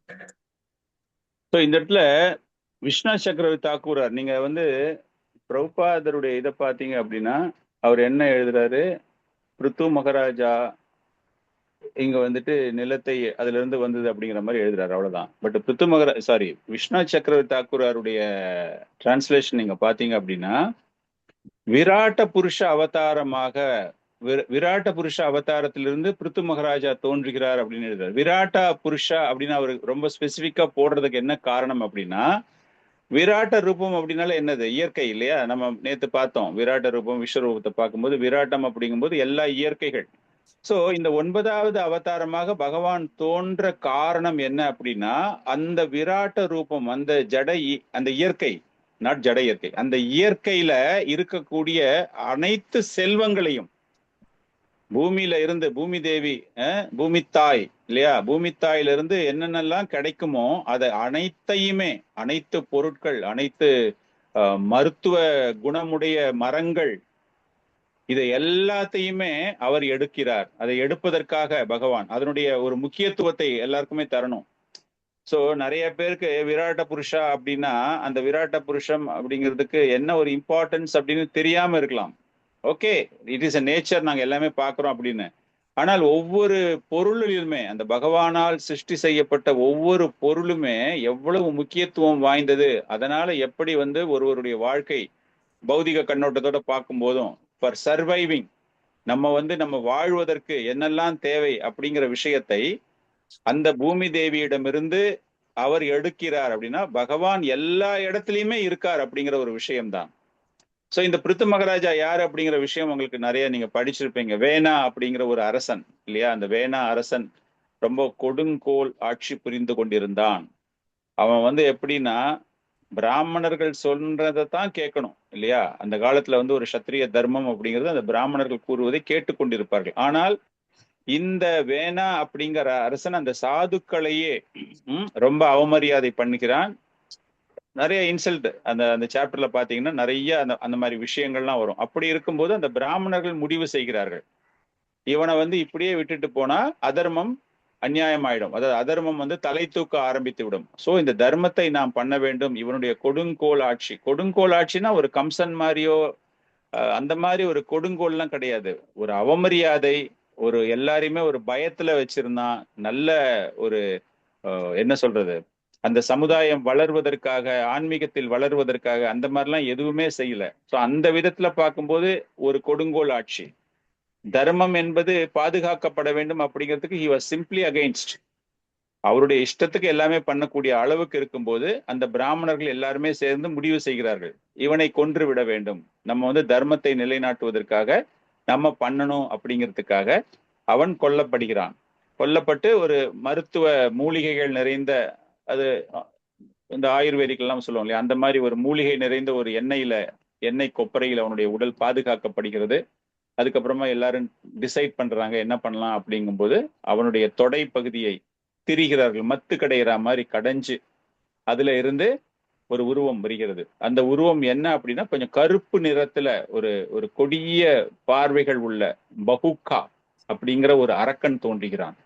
அந்த அரக்கன் எப்படி தோன்றுகிறான் என்றால் காக்கை நிறம் போல, அண்டங்காக்கான்னு சொல்லுவோம் இல்லையா, அந்த மாதிரி ஒரு காக்கை நிறத்துல, எல்லாமே குறுகிய கைகள், குறுகிய கால்கள், கண்ணெல்லாம் அப்படியே செவந்து போன கண்கள், மூக்கெல்லாம் பார்க்கறதுக்கு பயங்கரமா இருக்கு, முடி எல்லாமே அப்படியே இந்த செம்பு நிறத்து முடி போல, அந்த அளவுக்கு கருமை நிறம் இல்லாம பார்ப்பதற்கே ரொம்ப பயங்கரமான ஒரு உருவத்தோட இருக்கக்கூடிய அந்த உருவம் தோன்றும் போது இந்த பிராமணர்களை பார்த்து அந்த உருவம் ரொம்ப பணிவோடு கேட்கிறது. ஏன்னா பாஸ் இல்லையா, இவங்கதான் அதுக்கு உயிர் கொடுத்திருக்காங்க அப்படின்னு தெரியும்.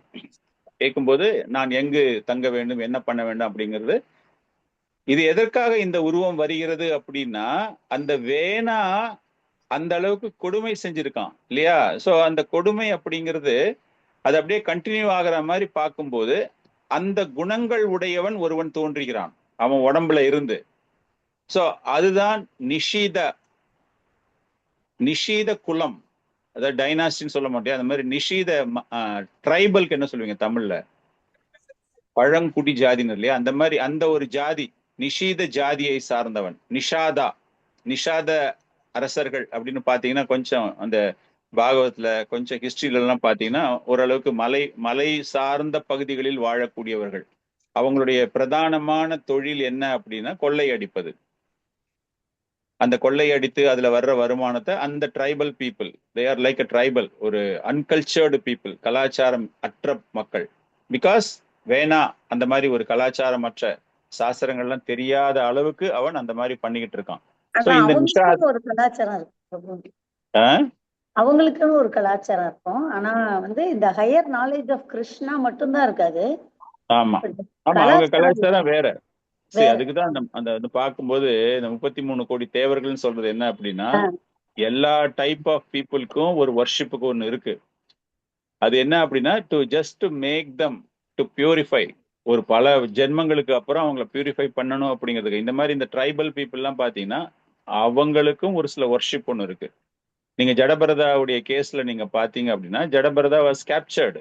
அந்த நேரத்துல அவரை வந்து காளிக்கு பலி கொடுக்கணும் அப்படின்னு சொல்லிட்டு ஒரு ட்ரைபல் பீப்புள் அந்த அந்த காளி தேவி முன்னாடி அவரை எடுத்துன்னு போய் கொல்றதுக்கு ரெடி பண்ணும்போது அந்த காளி தேவிக்கே கோபம் வருது.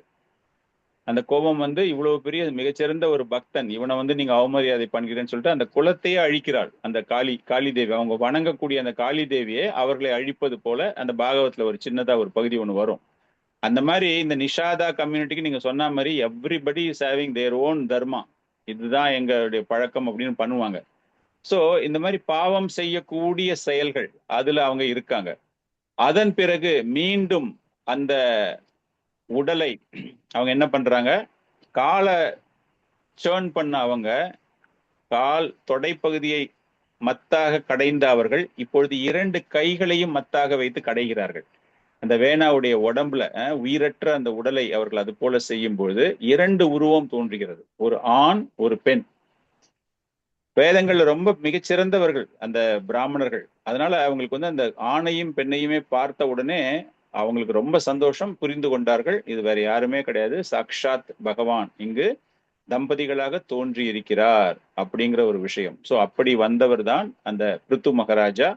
அந்த பிருத்து மகாராஜா உடைய தோற்றம் புருஷ அவதாரம். பகவான் வந்து புருஷ அவதாரத்துல வந்து அப்படி வந்திருக்கார் அப்படிங்கிற ஒரு விஷயம் இந்த ஒரு ஸ்லோகத்துல நம்ம தெரிந்து கொள்கிறோம். சோ இதனுடைய full purport. Chitra Mataji book இருக்கா அவங்க கிட்ட?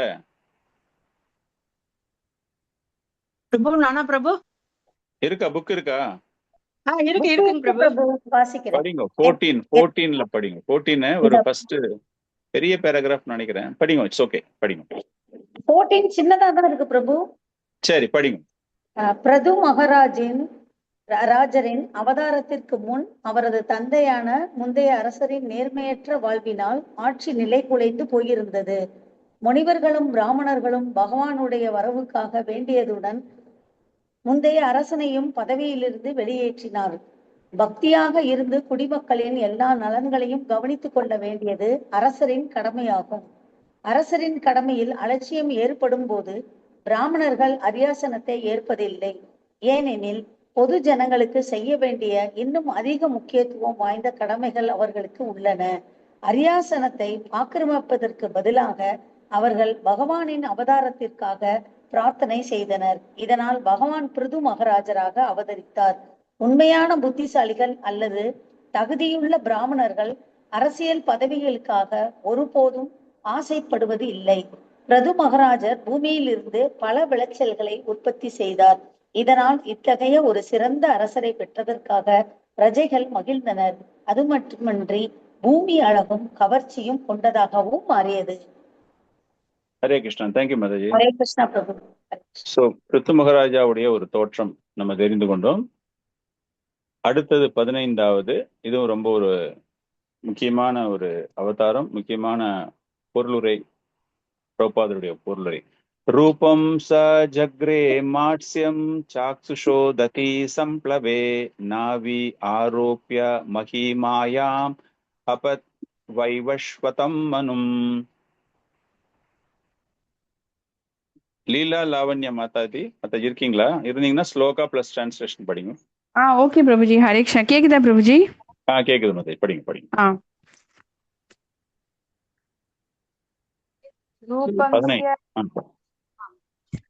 ரூபஸ்ய ஜக்ஷுஷ மத்ஸ்யஸ்யம் சாஷ்டோஸ்ததி சம்ப்ளவே நாவி ஆரோப்ய மாயயாம்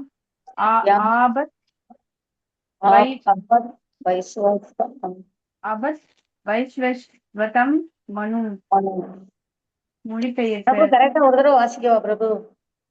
படிங்க. டிரான்ஸ்லேஷன் முடிச்சிட்டோம். சாஸ்திர மனுவின் ஆட்சி காலத்திற்கு பிறகு முழுமையான ஒரு வெள்ளப்பெருக்கு ஏற்பட்டு உலகம்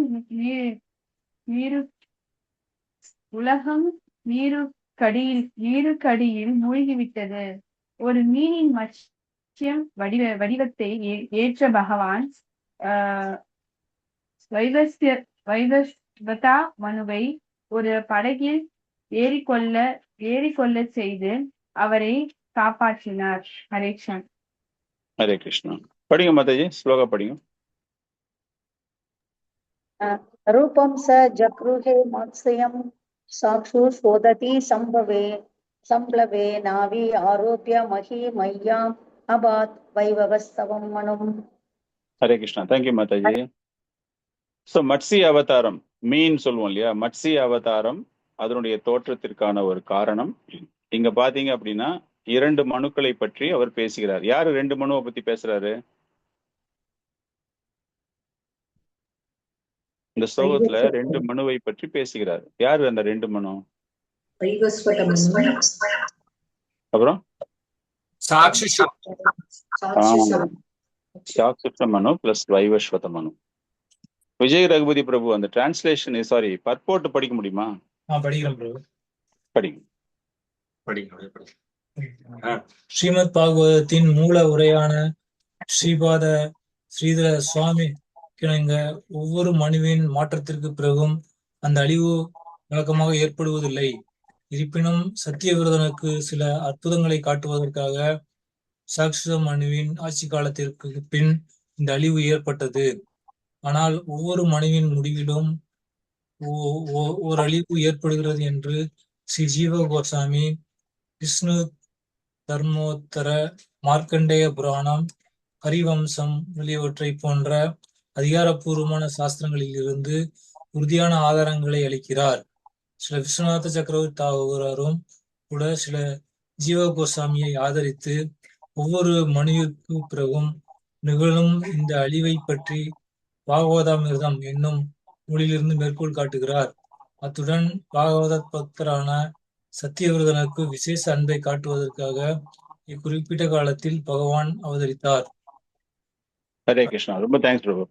ஸோ இந்த பர்போர்ட் பார்த்தீங்கன்னா ரொம்ப சின்னதா இருந்தாலும் பிரபுபாதர் வந்து அவ்வளோ இன்ஃபர்மேட்டிவா இந்த பர்போர்ட் இந்த ஸ்லோகத்துக்கு it is all very deep understanding. இதை புரிஞ்சுக்கணும் அப்படின்னு சொல்லும்போது இது வந்து ஒவ்வொரு ஆச்சாரியார்களும் ஒவ்வொரு மாதிரி விளக்கங்கள், ஜீவ கோஸ்வாமி ஒரு மாதிரி கொடுக்குறாரு, விஷ்ணு சக்கரவர்த்தி தாக்கர் ஒரு மாதிரி கொடுக்குறாரு. ஸோ இதெல்லாமே ஆச்சாரியார்கள் ஒவ்வொருவரும் they are all very highly elevated. We cannot go and question ஏன் அந்த ஆச்சாரியார் அப்படி சொன்னாரு, ஏன் இப்படி சொன்னார் அப்படின்னு. நம்ம என்ன ஃபண்டமெண்டலா என்ன புரிஞ்சுக்கணும் இந்த ஸ்லோகத்துல இருந்து அப்படின்னு பார்க்கும்போது அந்த பகவான் அந்த தர்மத்தை, again the fundamental is that dharmam has to be at any cost to be protected. அதனால பகவான் எப்படி வேணாலும் தோன்றுவார். அந்த தர்மம் பாதுகாக்கப்பட வேண்டும். எப்படி அந்த அரசர்கள் அந்த சத்திரியர்கள் அந்த தர்மத்தை நிலைநாட்டுவதற்காக அவர்களுக்கு என்னென்னலாம் பகவானால் சப்போர்ட் பண்ண முடியுமோ அது எல்லாமே அவர் பண்றாரு அப்படிங்கிற ஒரு விஷயம்தான் கோர் பிரின்சிபல். சாக்சுஷமனு காலத்துல ஏற்படக்கூடிய ஒரு பிரளயத்தின் விளைவாக அந்த பிரபஞ்சம் முழுக்க நீரினால் மூழ்கடிக்கப்பட்டிருக்கிறது. அப்படின்னா அந்த மனு மாறுகிறார் இல்லையா? சாக்சுஷ மனுல இருந்து வைவஸ்வத மனு போறதுக்கு முன்னாடி அதற்காகத்தான் பிரபுபாதர் வந்து அங்க வந்து மனு முடியும் நேரத்தில் ஒரு பிரளயம் அப்படிங்கிற மாதிரி எழுதுறார். ஆக்சுவலா நம்ம என்ன இதுல இருந்து புரிஞ்சுக்க ட்ரை பண்ண போறோம் அப்படின்னா, எல்லாருக்குமே தெரியும் பிரம்மாவினுடைய ஒரு தினங்களில் 14 மனுக்கள் இருக்கிறார்கள் இல்லையா? ஒவ்வொரு மன்வந்தரம் முடியும் பொழுதும் என்னென்ன நடக்க போகுது, என்ன விஷயம் நடக்கும், எத்தனை வகையான பிரளயங்கள் இருக்கு அப்படின்னு நம்ம பார்த்தோம் அப்படின்னா, மகா பிரளயம் ஒண்ணுங்கிறது வேற விஷயம். மகா பிரளயம்னா இன்க்ளூடிங் பிரம்மதேவனுக்கு அந்த அழிவு ஏற்படுகிறது. நமக்கு ஏற்படக்கூடிய மரணம் also is one of the பிரளயாஸ். ஐ திங்க் ஒரு வாட்டி விஜய் ரகுவி பிரபு ஒரு கிளாஸ்ல இதை எடுத்தாருன்னு நினைக்கிறேன். 4 பிரளயங்களை பற்றி அவர் பேசினார். அந்த மாதிரி நீங்க பார்க்கும்பொழுது இந்த ஒரு பிரளயம் மன்வந்தரங்கள் முடியும் போது ஏற்படக்கூடிய ஒரு பிரளயம் அப்படின்னா பகுதி பார்ஷியல் டிவாஸ்டேஷன், ஒரு சின்ன போர்ஷன் தான், நாட் கம்ப்ளீட்லி எல்லாமே அழியும் அப்படிங்கிற மாதிரி விஷயம் கிடையாது.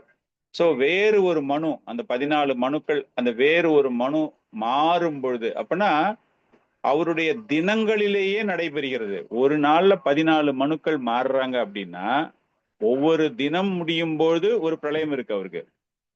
ஓகே, அப்படின்னா இதுல இருந்து நம்ம என்ன புரிஞ்சுக்கிறோம் அப்படின்னா, பிரளயம் அப்படிங்கிறது ஃப்ரீக்வென்ட்லி இட் கேன் ஹேப்பன். அவருடைய பிரம்மதேவனுடைய ஒரு நாள் பொழுதிலேயே இந்த ஒரு ஸ்டேட்மெண்ட் பிரகாரம் பார்த்தோம் அப்படின்னா 14 மனுக்கள் மாறும்போது அப்போ 14 முறை ஒரு பிரளயம் ஏற்படுகிறது. இது போன்ற நீரானது அனைத்து இடங்களிலுமே சூழ்ந்து கொண்டிருக்கிறது. ஒவ்வொரு மனுவிற்கும் ஒவ்வொரு மன்வந்தரங்களுக்கும் ஒரு தனியா ஒரு மனு ஒருத்தர் இருக்காரு. நல்லா ஞாபகம் வச்சுக்கோங்க. ஒரு இந்திரதேவன் ஒருத்தர் இருக்கான், நிறைய சாதுக்கள் இருக்கிறார்கள். அந்த தேவர்களுக்கு ஒரு சில அங்கீகாரம் தரப்படுகிறது. ஒவ்வொரு மன்வந்தரங்களிலுமே இது நடந்து கொண்டிருக்கிறது.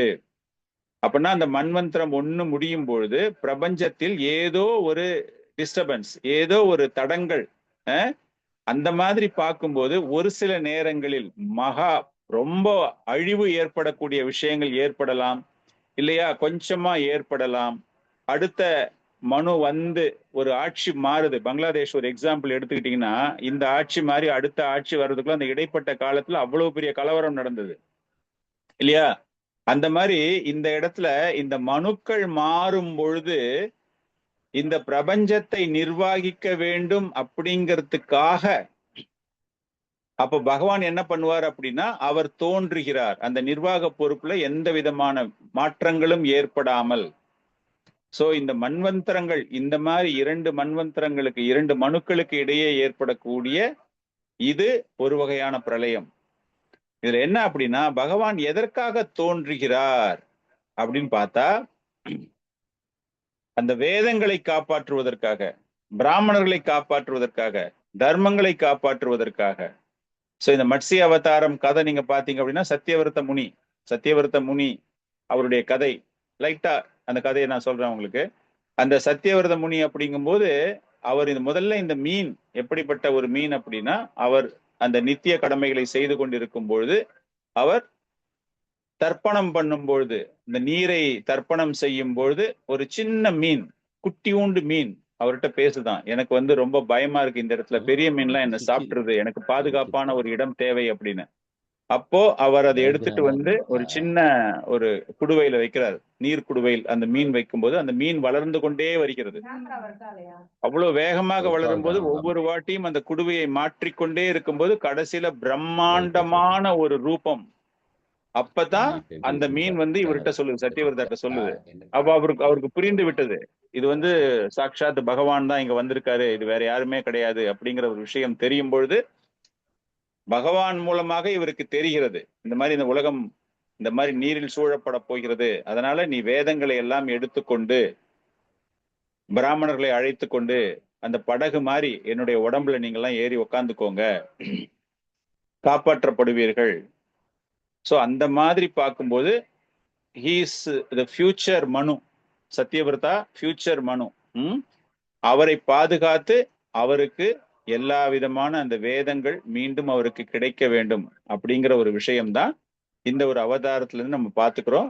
பகவான் மீன் பிரம்மாண்டமான ஒரு ரூபத்தில் அவர் எடுக்கிறார். ஒரு சில புராணங்கள், ஒரு சில சம்பிரதாயங்கள் அதை எழுதும்போது ஹயக்ரிவா அப்படிங்கிற ஒரு பெரிய அரக்கன் வேதங்களை திருடி சென்றதாகவும் அதை காப்பாற்றுவதற்காக அப்படிங்கிற மாதிரியும். பட் பாகவத்துல அந்த மாதிரிலாம் கதை கிடையாது. பாகவத்துல he is talking about only பிரளயத்தை பத்தி தான்.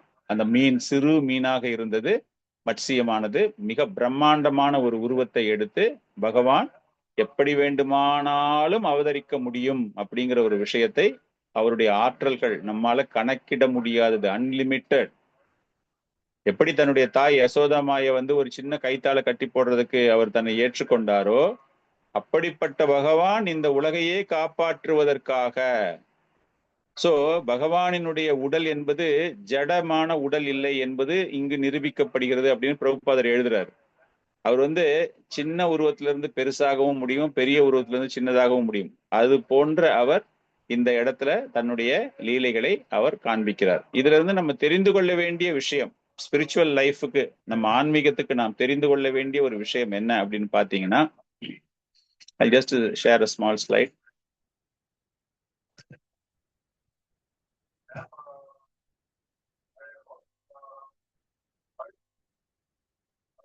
குணமயி மாதாஜி படிங்க பார்க்கலாம். ஹரே கிருஷ்ண பிரபு. பௌத்திக உலகம் என்பது மீண்டும் மீண்டும், ஒரு நிமிஷம் பிரபு, ரொம்ப சின்னதா தெரியுது பிரபு.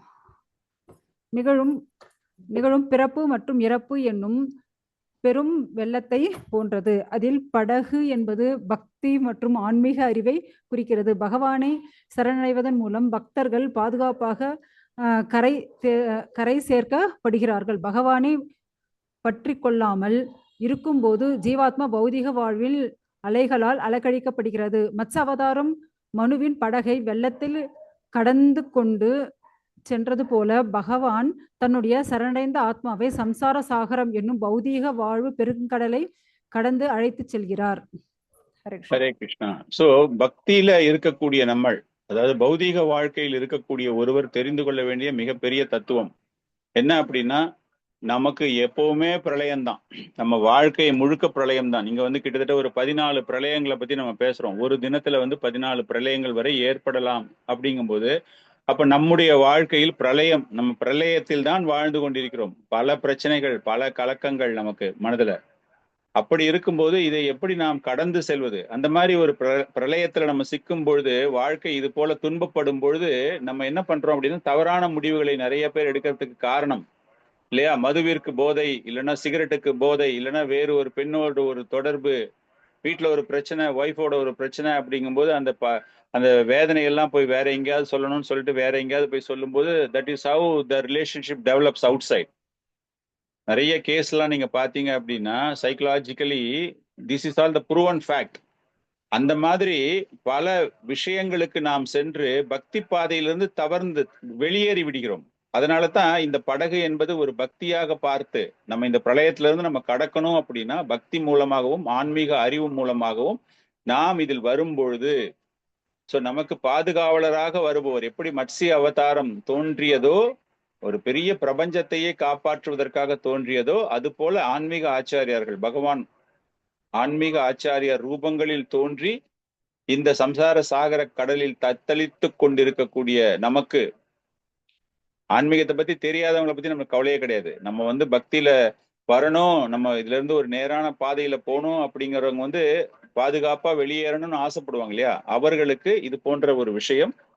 பக்தி என்பது எவ்வளவு பெரிய விஷயம். இந்த இடத்துல வேதங்களை காப்பாற்றுவதற்காக அவர் அவதரித்தார். அது போல அந்த வேதங்கள் அப்படின்னா இட் இஸ் தர்மத்தை நிலைநாட்டுவதற்கான ஒரு நூல். தர்மத்தை எப்படி செய்ய வேண்டும், எப்படி புரிந்து கொள்ள வேண்டும் அப்படின்னு நமக்கு சொல்லக்கூடிய ஒரு சாஸ்திரம். அதை காப்பாற்றுவதற்காக பகவான் தோன்றுகிறார். சாகரத்துல இருக்கக்கூடிய சம்சார சாகரத்தில் இருப்பவர்கள் அனைவருமே ஆன்மீக படகை, அதாவது ஒரு ஆச்சாரியார் படகோட்டியாக வரக்கூடிய இந்த ஒரு பந்தத்திலிருந்து வெளியேற வேண்டும் அப்படிங்கிற ஒரு விஷயம். அடுத்தது இன்னும் ரொம்ப அற்புதமான ஒரு அவதாரத்தை பற்றி. எஸ் பிரபு, நமக்கு நித்திய பிரளயம், நைமித்திக பிரளயம், பிரகிருத பிரளயம், ஆத்தியந்திக பிரளயம்னு சொல்றாங்கல்ல பிரபு. அப்ப இந்த பிரளயத்தினுடைய பெயர் என்ன பிரபு?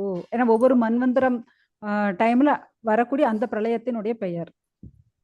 இல்ல ஒவ்வொரு மன்வந்தரத்துக்குன்னு ஒரு பேர் கிடையாது. மன்வந்தரத்துல ஏற்படக்கூடிய பிரளயம், அவ்வளவுதான். ஓகே ஓகே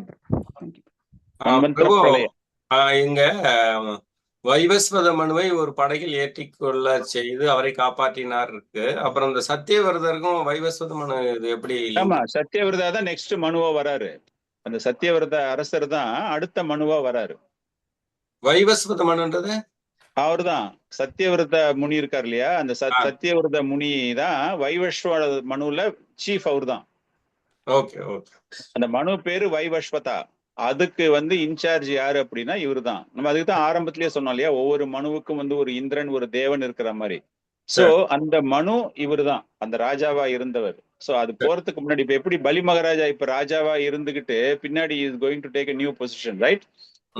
அப்ப அவருக்கு வேற பேர் வரும். பிரபு, அப்போ மனு குலம், மனு கோத்திரம் அப்படின்னு இருக்கே, அப்ப எந்த மனு கோத்திரம்? மனு கோத்திரம் இல்ல, அது வைவஸ்வதர் கோத்திரம் இல்லையா. இந்த மாதிரி 14 பேர் இருக்காங்க இல்லையா, அந்த 14 கிடையாது, கிட்டத்தட்ட 5741 ஏதோ இருக்கு, அவ்வளவு நம்பர் ஆஃப் மனுக்கள் வராங்க. அவங்க கிட்ட இருந்து வரக்கூடிய அந்த லீனியேஜ், அவங்களுடைய அப்படி வரக்கூடிய வம்சாவளிகள், அவங்களுடைய வம்சாவளிகள் எல்லாமே அந்த ஒரு கோத்திரத்தை சார்ந்தவர்கள். இவங்க எல்லாமே எப்படின்னா, ஏன் இந்த கோத்திரம் அப்படின்னா, ஏன் இந்த கோத்திரம் அப்படின்னு வந்ததுன்னா, இந்த வேதங்களை ஒவ்வொருவரும் ஒவ்வொரு மாதிரி புரிந்து கொண்டு அவர்கள் செயல்பட துவங்குகிறார்கள். அப்ப என்ன ஆயிடுச்சு, அந்த ஒவ்வொருத்தரும் ஃபாலோ பண்ணக்கூடிய விஷயங்களை யாரெல்லாம் ஃபாலோ பண்றாங்களோ அந்த வம்சாவளிகளாக அவர்கள் மாறுகிறார்கள். அந்த மாதிரி வரும்போது அதை ஃபாலோ பண்ணுது. யாருமே தவறான ஒரு வழியில அவங்க போகவே இல்லை, தவறாக போகவே இல்லை. இப்போ ஃபார் எக்ஸாம்பிள், நீங்க நாரத பஞ்சராத்திரா அப்படிங்கும்போது 9 முறைகள் அவர்கள் செய்கிறார்கள். காலையில நீங்க ஒரு ஆரத்தி ஒண்ணு பண்ணணும் அப்படின்னா 9 பகவானுக்கு அர்க்கியம் தர வேண்டும், பகவானுக்கு ஆசனம் தர வேண்டும், பகவானுக்கு தூபம் காண்பிக்க வேண்டும். அந்த மாதிரி 9 டைப் நீங்க இருக்கு. இவங்க என்ன பண்ணுவாங்கன்னா, ஒரு சில பேரு they will show only தூப் only, வெறும் தூபம் மாத்திரம் தான் காட்டுவாங்க பகவானுக்கு, வேற எதுவுமே செய்ய மாட்டாங்க. அதையே அவங்க என்ன பண்ணுவாங்கன்னா, தூபம் ஒண்ணு காமிச்சா போதும், தூபம் ஒண்ணு காமிச்சா போதும் அப்படின்னு அது அப்படியே ஒரு பழக்கமா அதை ஃபாலோ பண்றதுக்குன்னு ஒரு கூட்டம் ஒண்ணு ரெடி ஆயிடும். ரொம்ப ஈஸியா இருக்கு, இது மாத்திரம் பண்ணலாம், நம்ம எதுக்கு எல்லாத்தையும் பண்ணணும் அப்படின்னு. இது ஒரு சின்ன எக்ஸாம்பிள் நான் சொல்றேன். அவங்க வழிபாட்டு முறையில தவறு கிடையவே கிடையாது, செய்யற வழிபாட்டு முறையில கொஞ்சம் கம்மியா பண்ற மாதிரி இருக்கும், அவ்வளவுதான். அதே மாதிரி ஆஃபரிங் ஆஃப் த ஃபுட், பகவான் கிருஷ்ணர் பத்திரம் புஷ்பம் பலம் தோயம் கேட்டாரு, வேற ஒண்ணுமே கேட்கல. நான் அதனால டெய்லி பகவானுக்கு வெறும் துளசி தண்ணி ஃப்ரூட்ஸ் மாத்திரம் தான் வைப்பேன் அப்படிங்கிற ஒரு கூட்டம் இருக்கு, அவங்களுடைய கன்வீனியன்ஸுக்காக. பட் நம்ம என்ன பண்றோம், பிஸ்ஸா வைக்கிறோம். பிஸ்ஸா அவர் கேட்டாரான்னு தெரியல எனக்கு. பிஸ்ஸா வேற என்னென்ன இருக்கு, இட்டாலிக்கு எல்லாம் போனீங்கன்னா அந்த மாதிரி ஐட்டம்ஸ், கேக் வைப்பாங்களே பிரபு, அவர் கேட்டாரான்னு தெரியல நமக்கு. ஆக்சுவலா அவர் இயற்கை உணவுகளை தான் கேட்டிருப்பாரு கண்டிப்பா, இல்லையா? ஸோ அந்த மாதிரி ஒவ்வொன்றும் வரும்போது தே ஜஸ்ட் சிம்பிளி டீவியேட். அந்த மாதிரி இந்த மன்வந்தராஸ் கோத்ராஸ் மாறும்போது ஒவ்வொருத்தரும் ஒவ்வொரு கோத்திரங்களுக்கு மாறிட்டாங்க. அவங்களோட வேற ஒண்ணுமே கிடையாது.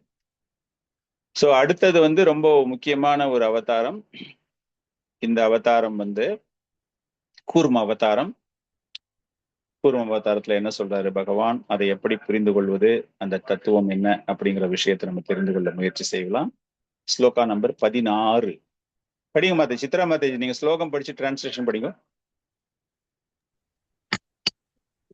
சூரா சூராணாம் உததீம் மக்னதாம் மந்தராசலம் தத்ரே கமட ரூபேன பிருஷ்டா ஏகாதசே குபுஹு.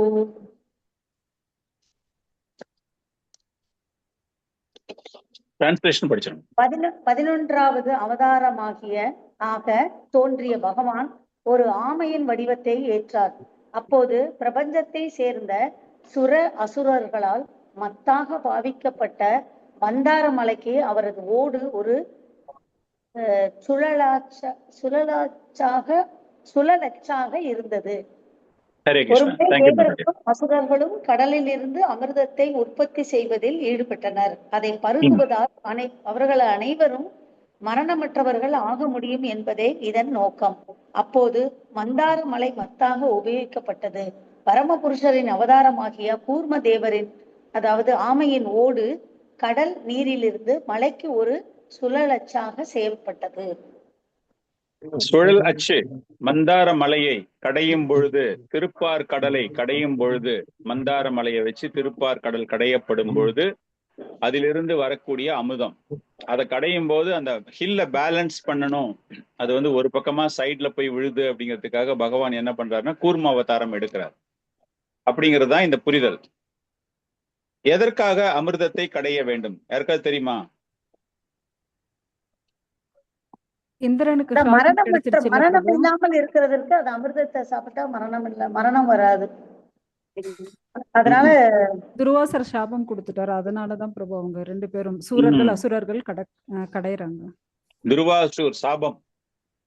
பாகுபலி பாத்திருக்கீங்களா எல்லாரும்? ஆர் பாத்திருக்கீங்களா? 2 சூப்பர் திரைப்படம் இல்லையா? அந்த திரைப்படம் மாதிரியே இந்த 8வது ஸ்கந்தம் 5ல இருந்து 11வது சாப்டர் வரைக்கும் பாத்தீங்கன்னா அந்த அளவுக்கு இதை வந்து ஒரு சினிமாவா எடுத்தா சூப்பரா ஓடும். பகவானினுடைய அந்த கூர்ம அவதாரம், அந்த கூர்ம அவதாரத்தை தொடர்ந்து அவர் அந்த ஒரு பர்டிகுலர் அவதாரத்திலேயே பாத்தீங்க அப்படின்னா இஸ் ஹேவிங் 3 அவதாராஸ் இன் தட், அந்த ஒரு பர்டிகுலர் எபிசோட்ல, அந்த பர்டிகுலர் லீலையில. சோ இது ஏன் ஏற்படுகிறது? இந்த அசுரர்களுக்கு வந்து நித்தியமான அசுரர்கள் வந்து தேவர்கள் வந்து they are all ஜீவாத்மாஸ். so they cannot become immortal. அவங்களுக்கு வந்து மரணம் என்பது பகவானால கொடுக்க முடியாது. இந்த சென்ஸ் மரணத்தை நிறுத்த முடியாது. கண்டிப்பா மகா பிரளயத்துல அவர்களுக்கு எல்லாம் மரணம் இருக்க வேண்டும். ஆனால் இதுல என்ன ஒரு தத்துவம் அப்படின்னு பார்க்கும்போது இந்த ஒரு அவதாரம் எடுத்ததற்கான ஒரு காரணம் அவர்களுக்கு வந்து ஒரு ஒரு வலிமை சேர்க்க வேண்டும், அசுரர்களிடமிருந்து தங்களை பாதுகாத்துக் கொள்ள வேண்டும் அப்படிங்கிறதுக்காக அந்த அமிர்தமானது வழங்கப்படுகிறது. இந்த ஒரு கதை என்ன அப்படின்னா, இந்திரதேவன் எப்பவுமே வந்து கர்வத்திற்கு ரொம்ப பெயர் போனவர்.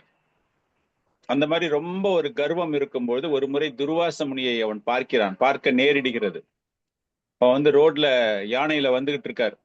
யானையில வந்துட்டு இருக்கும்போது துர்வாச முனி எல்லாமே முடிச்சுட்டு அந்த பிரசாதத்தை எல்லாம் எடுத்துட்டு வரும்போது அவர் வந்து அந்த பிரசாதத்தை இந்திரனுக்கு தரணும், தேவர்களுக்கு தலைவனாக இருப்பவன் அவனுக்கு நம்ம தரணும் அப்படிங்கிறதுக்காக துர்வாச முனி அந்த மலரை எடுத்துக்கொண்டு அப்படி வராரு. அப்ப அந்த இந்திரனுடைய ஒரு கர்வம் என்ன அப்படின்னா, அந்த மலரை தான் போட்டுக்காம அந்த யானையுடைய அந்த தும்பிக்கைன்னு சொல்லுவோம் இல்லையா, அந்த தும்பிக்கையில அப்படி தூக்கி போடுறாரு. இருந்தாலும் அந்த கர்வம். ஆச்சாரியர்கள் வந்து அந்த இடத்துல ஒரு ரொம்ப அற்புதமான ஒரு விளக்கம் என்ன தராங்க அப்படின்னா, அந்த மலர்கள் எப்படி இருந்தது அப்படின்னா அந்த அளவுக்கு வெரி ஃப்ரெஷ் ஃப்ளவர்ஸ். அவர் எங்கேயோ காஞ்சி போன மாலையை, காலையில போட்ட மாலையை சாயங்காலம் எடுத்து வந்து அந்த மாதிரிலாம் கொடுக்கல. அவர் பகவானுக்கு ஆஃபர் பண்ணது அந்த அளவுக்கு அவ்வளவு ஃப்ரெஷ் ஃப்ளவர்ஸ். அந்த மலர்கள்ல அந்த தேன் அப்படியே உள்ளுக்குள்ள இருக்கான். இன்னும் அந்த மலர்களுக்கு உள்ள தேன் இருந்து கொண்டிருக்கிறது. அந்த மலரை அந்த யானையினுடைய தந்தத்துல போடும்போது அந்த ஃப்ரெஷ்னஸ் கொஞ்சம் கூட குறையாம இருந்ததால அங்க இருந்த தேனீக்கள் சுத்தி சுத்தி இருந்த அந்த மலரினுடைய டேஸ்ட், அந்த மனம், அந்த ரசத்தை குடிக்கணும் அப்படிங்கிறதுக்காக அந்த யானை கிட்ட அந்த பூச்சிகள்லாம் வந்து அப்படியே ஒரு ரிங்காரமிட்டு கொண்டு அந்த மலரிலிருந்து தேனை பருக வேண்டும் அப்படிங்கிறது அந்த யானைக்கு இரிட்டேட் ஆயிடுச்சான். யானைக்கு காது கிட்ட ஏதாச்சும் ரொம்ப சின்னதா ஒண்ணு போனாலே அது வந்து இட் கெட்ஸ் டிஸ்டர்ப்டு இல்லையா? ஸோ அந்த ஒரு டிஸ்டர்பன்ஸ் அதுக்கு ஆகும்போது அது என்ன பண்ணிருக்குன்னா அந்த கோவத்துல அந்த மலரை பிச்சு எரிஞ்சு கீழே போட்டுச்சான். இது ஆச்சாரியர்கள் எதுக்கு சொல்றாங்க அப்படின்னா, அந்த மலர்கள் கீழே விழுந்ததற்கான காரணம் ஆக்சுவலா கர்வம்லாம் கிடையாது. அவரு போட்டது தப்பு, அது வேற விஷயம். இவருக்கு என்ன ஆயிடுச்சு, என்ன இன்சல்ட் பண்ணிட்டாங்க, என்னுடைய மாலையை கூட அவங்க கழுத்துல வச்சுக்கல, இன்சல்ட் பண்ணிட்டாங்க அப்படின்னு short tempered Durvasa immediately cursed. So அந்த ஒரு சாபத்தின் விளைவாக இவர்கள் அனைவருமே பலம் இழக்கிறார்கள். பொதுவாக ஒரு பக்தன் இன்னொரு பக்தனை ஒண்ணு பாக்குறான். இந்த இடத்துல வந்துட்டு துர்வாச முனிக்கு இந்திரதேவனை பார்க்கும்பொழுது நம்ம சொல்றோம் இல்லையா, நெக்டர் ஆஃப் இன்ஸ்ட்ரக்ஷன் ஒரு அற்புதமான ஒரு ஸ்லோகம் ஒன்று இருக்கு இல்லையா, ததாதி பிரதிகிரக்னாதி குஹ்யம் ஆக்கியதி பிரஷதி. பார்க்கும்பொழுது ஒரு அன்பு பரிமாற்றம் செய்து கொள்ள வேண்டும், அவர்களுக்கு பரிசுகளை வழங்க வேண்டும், பரிசுகளை வாங்க வேண்டும் அப்படின்னு. ஆனா இந்த இடத்துல இந்திரதேவனுக்கு கொஞ்சம் அந்த கர்வம் இருந்ததால அந்த மலர் மாலையானது யானைக்கு தரப்படுகிறது. யானை அந்த பூச்சிகள், அந்த வண்டுகள் அந்த ரசத்தை குடிக்க வேண்டும், அந்த தேனை பருக வேண்டும் அப்படின்னு வந்த போது அந்த கோபத்தில் அந்த யானை அதை தூக்கி எறிந்து மிதித்ததினால் அவருக்கு கோபம் ஏற்பட்டு சபிக்கிறார். இங்க பாத்தீங்க அப்படின்னா தேவர்கள் அசுரர்கள் ரெண்டு பேருமே யாரு, அதி திதிதி கஷ்யப முனி இல்லையா, அதி திதிதி இரண்டு மனைவிகளுடைய குழந்தைகள் தான். அதிதியுடைய மகன்கள் தேவர்கள், திதி அசுரர்கள். பலம் குறைய வேண்டும் அப்படின்னு ஒரு சாபம் கொடுக்கப்பட்டவுடன் பிராமணர்கள் எல்லாருக்குமே பலம் குறைந்து விடுகிறது.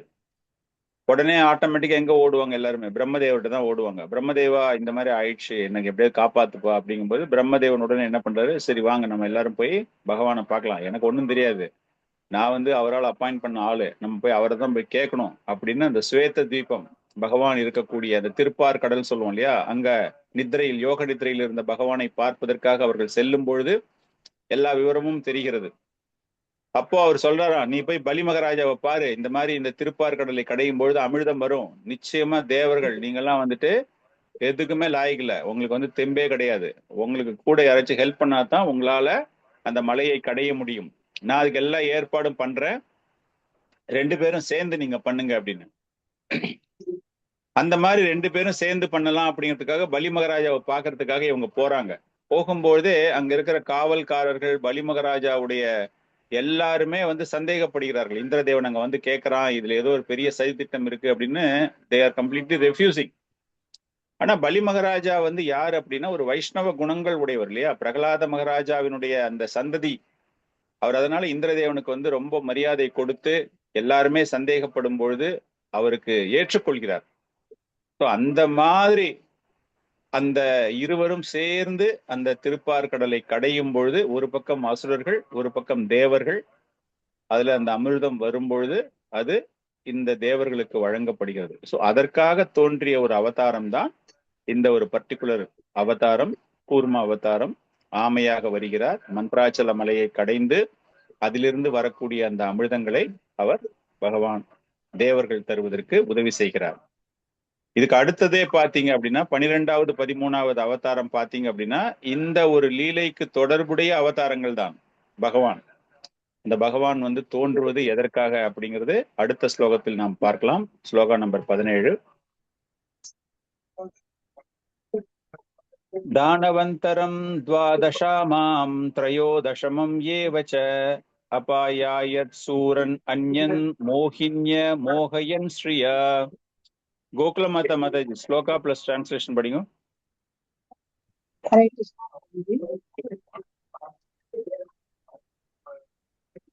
தான்வந்தரம் துவாதசமம் அபாய மோகின்யாமோகயன் ஸ்ரீயா. 12 12வது அவதாரத்தில் பகவான் தன்வந்திரியாக தோன்றினார். 13வது அவதாரத்தில் ஒரு பெண்ணின் கவர்ச்சியின் அழகின் மூலமாக அவர் அசுரர்களை நாத்திகர்களை மயக்கி தேவர்கள் பருகுவதற்காக அமிர்தத்தை கொடுத்தார். ஹரே கிருஷ்ணா. சோ இந்த 2 அவதாரமே இதோட ரிலேட்டான அவதாரங்கள் தான். உங்களுக்கு எல்லாமே இந்த கதை தெரிஞ்சிருக்கும். தன்வந்திரியாக தோன்றியதுதான் அந்த மருந்தை வெளியெடுப்பதற்காக, அந்த அமிர்தத்தை வெளியெடுப்பதற்காக. மோகினி அவதாரமாக தோன்றியது எதற்கு அப்படின்னா, அந்த தேவர்களுக்கும் அசுரர்களுக்கும் அதை சரிசமமாக பங்கிட்டு தர வேண்டும் அப்படின்னு. பட் மோகினியாக தோன்றி அசுரர்களை ஏமாற்றி எல்லாமே தேவர்களுக்கு கிடைக்க வைக்கிறது அப்படிங்கிறது தான் அந்த கதை. சோ இந்த தன்வந்திரி அந்த பானை, அதாவது அந்த அமிர்த பானையை கையேந்தி அனைவருக்கும் தருவதற்காக இந்த மோகினி அப்படிங்கிறவங்க அந்த பானையில இருந்து அமிர்தத்தை அனைவருக்கும் தர வேண்டும். அந்த மோகினியுடைய அழகுல மயங்கி அசுரர்கள் இழக்கிறார்கள் அப்படிங்கிறது தான் இந்த ஒரு லீலையினுடைய ஒரு அம்சம். பகவான் எப்படி பாதுகாப்பாக இருக்கிறார். அந்த அசுரர்களுக்கு அது கிடைச்சிடுச்சு அப்படின்னா அவர்களுக்கு தே ரீச் அன் இம்மார்டாலிட்டி. அப்கோர்ஸ் ஜீவ தத்துவா, பட் தத்துவம் ரீதியாக நம்ம பார்க்கும்போது அந்த அவதாரத்துல பார்க்கும்போது எதற்காக அப்படின்னு பார்க்கும்போது அவர்களுக்கு அந்த இம்மார்டாலிட்டி வரக்கூடாது, மரணமற்ற நிலை ஏற்படக்கூடாது, அதிகமான ஆற்றல் சக்தி வரக்கூடாது அப்படிங்கிறதுக்காக அவர்கள் ஏமாற்றப்படுகிறார்கள் அப்படிங்கிற ஒரு விஷயம்தான் இந்த ஒரு அவதாரம். அடுத்தது ரொம்ப முக்கியமான ஒரு அவதாரம் நிருசிங்கதேவ அவதாரம். ஸ்லோகா நம்பர் 18. சதுர்தசம் நரசிம்ஹம் பிப்ர தைத்யேந்திரம் ஊர்ஜிதம் ததார கரஜைரூரௌ ஏராகம் கத கிருத்யதா. மங்கள கௌரிங்கி மாதாஜி படிங்க பார்க்கலாம். Sloka plus translation. ததுர்தசம் நரசிம்மம் பிப்ர தைத்யேந்திரம் ஊர்ஜிதம் ததார கரஜைர் ஊராவ் ஏரகாம் கடக்ருத்யதா. 11வது அவதாரத்தில் பகவான் நரசிம்மராக தோன்றினார். தச்சன் ஒருவன் பிரம்பை துளைத்து 2ஆக பிளப்பதைப் போலவே அசுரனான ஹிரண்யகசிபுவின் உறுதியான உடலை அவர் தமது நகங்களினால் 2ஆக பிளத்தார். ஹரே கிருஷ்ண பிரபு. இந்த அவதாரம் நம்ம ரொம்ப டீப்பாலாம் படிக்க போறது இல்லை. ஏன்னா நம்மளுக்கு பின்னாடி 7th canto நிறைய விஷயங்கள் இருக்கு. அப்கோர்ஸ் 7th canto ரொம்ப லேட் ஆகும் நம்மளுக்கு வர்றதுக்கு. பட் ஸ்டில் நம்மளுக்கு நரசிங்கதேவ பகவானுடைய தோற்றத்தை பத்தி நம்ம நிறைய தெரிஞ்சிருக்கோம். ஹிரண்யகசிபு, பிரகலாத் மகாராஜா. சோ அந்த ஒரு பக்தனை காப்பாற்றுவதற்காக, பக்தன் மூலமாக தர்மம் போதிக்கப்படுவதற்காக, பக்தி பரப்பப்பட வேண்டும் என்பதற்காக எப்படி பகவான் பல்வேறு அவதாரங்களை எடுத்து தன்னுடைய பக்தர்களை காப்பாற்றுகிறார் அப்படிங்கிற ஒரு மிக உயர்ந்த ஒரு தத்துவம் இந்த இடத்துல நிருசிங்கதேவ பகவான். எப்படி வேணாலும் தோன்றலாம் இல்லையா பகவான். சோ அவருடைய ஆற்றல், அந்த ஹிரண்யகசிபு தவத்தை முடித்து கொண்டு பிரம்மதேவனிடம் கேட்கும்பொழுது அவன் எப்படிலாம் ஒரு கண்டிஷன் போடுறான். நான் காலையில மரணம் ஏற்படக்கூடாது, மாலையில் ஏற்படக்கூடாது, எனக்கு வானத்தில் ஏற்படக்கூடாது, எனக்கு நிலத்தில் ஏற்படக்கூடாது, எனக்கு மிருகங்களினால் ஏற்படக்கூடாது, எனக்கு விலங்குகளால் ஏற்படக்கூடாது அப்படிங்கிற எல்லாமே அவன் ரொம்ப புத்திசாலித்தனமா கேள்வி கேட்கிறத கேட்டு, சோ பகவான் எவ்வளவு சாதுரியமானவர், எந்த அளவுக்கு ஆற்றல் படைத்தவர், எல்லாரையும் வெல்லக்கூடியவர், பக்தரை எப்படியாச்சும் காப்பாற்றக்கூடியவர் அப்படிங்கறதெல்லாம் ஒரு பெரிய தத்துவம். நிறைய சொல்லிட்டு போலாம் நரசிங்கதேவ அவதாரத்தை பத்தி பார்க்கும்போது. சோ அப்படிப்பட்ட இந்த பகவான் இந்த ஒரு அவதாரம் 14வது அவதாரத்தில் நரசிங்கதேவ பகவானாக தோன்றுகிறார். So 7th canto mostly it is a bhakti Vedanta syllabus. But எனிகா உங்க எல்லாருக்குமே தெரியும் அப்படிங்கிறதால I am not going deep into this particular sloka. Sloka number 19. பாஞ்சதசம் வாமநாகம் கிருத்வாகாத் அத்வரம் பலே பதத்ரயான் யாச்சமனஹ பிரத்யாதிதிஷ்ட்ரி பிஷ்டபம். தரகரத மாதாஜி ஸ்லோகா பிளஸ் டிரான்ஸ்லேஷன் படிக்கும். பிளஸ் பர்போட்டு படிச்சிருக்கோம், சின்ன பர்போட்டு தான். பஞ்சதசம் வாமனகம் கிருத்வாகாத் அத்வரம் பலேஹி பதத்ரயம் யாசமானாக மொழிபெயர்ப்பு 15வது அவதாரத்தில் பகவான் குள்ள பிராமணரின், அதாவது வாமனரின் வடிவத்தை ஏற்று பலி மகாராஜன் ஏற்பாடு செய்த யாக அரங்கிற்கு சென்றார்.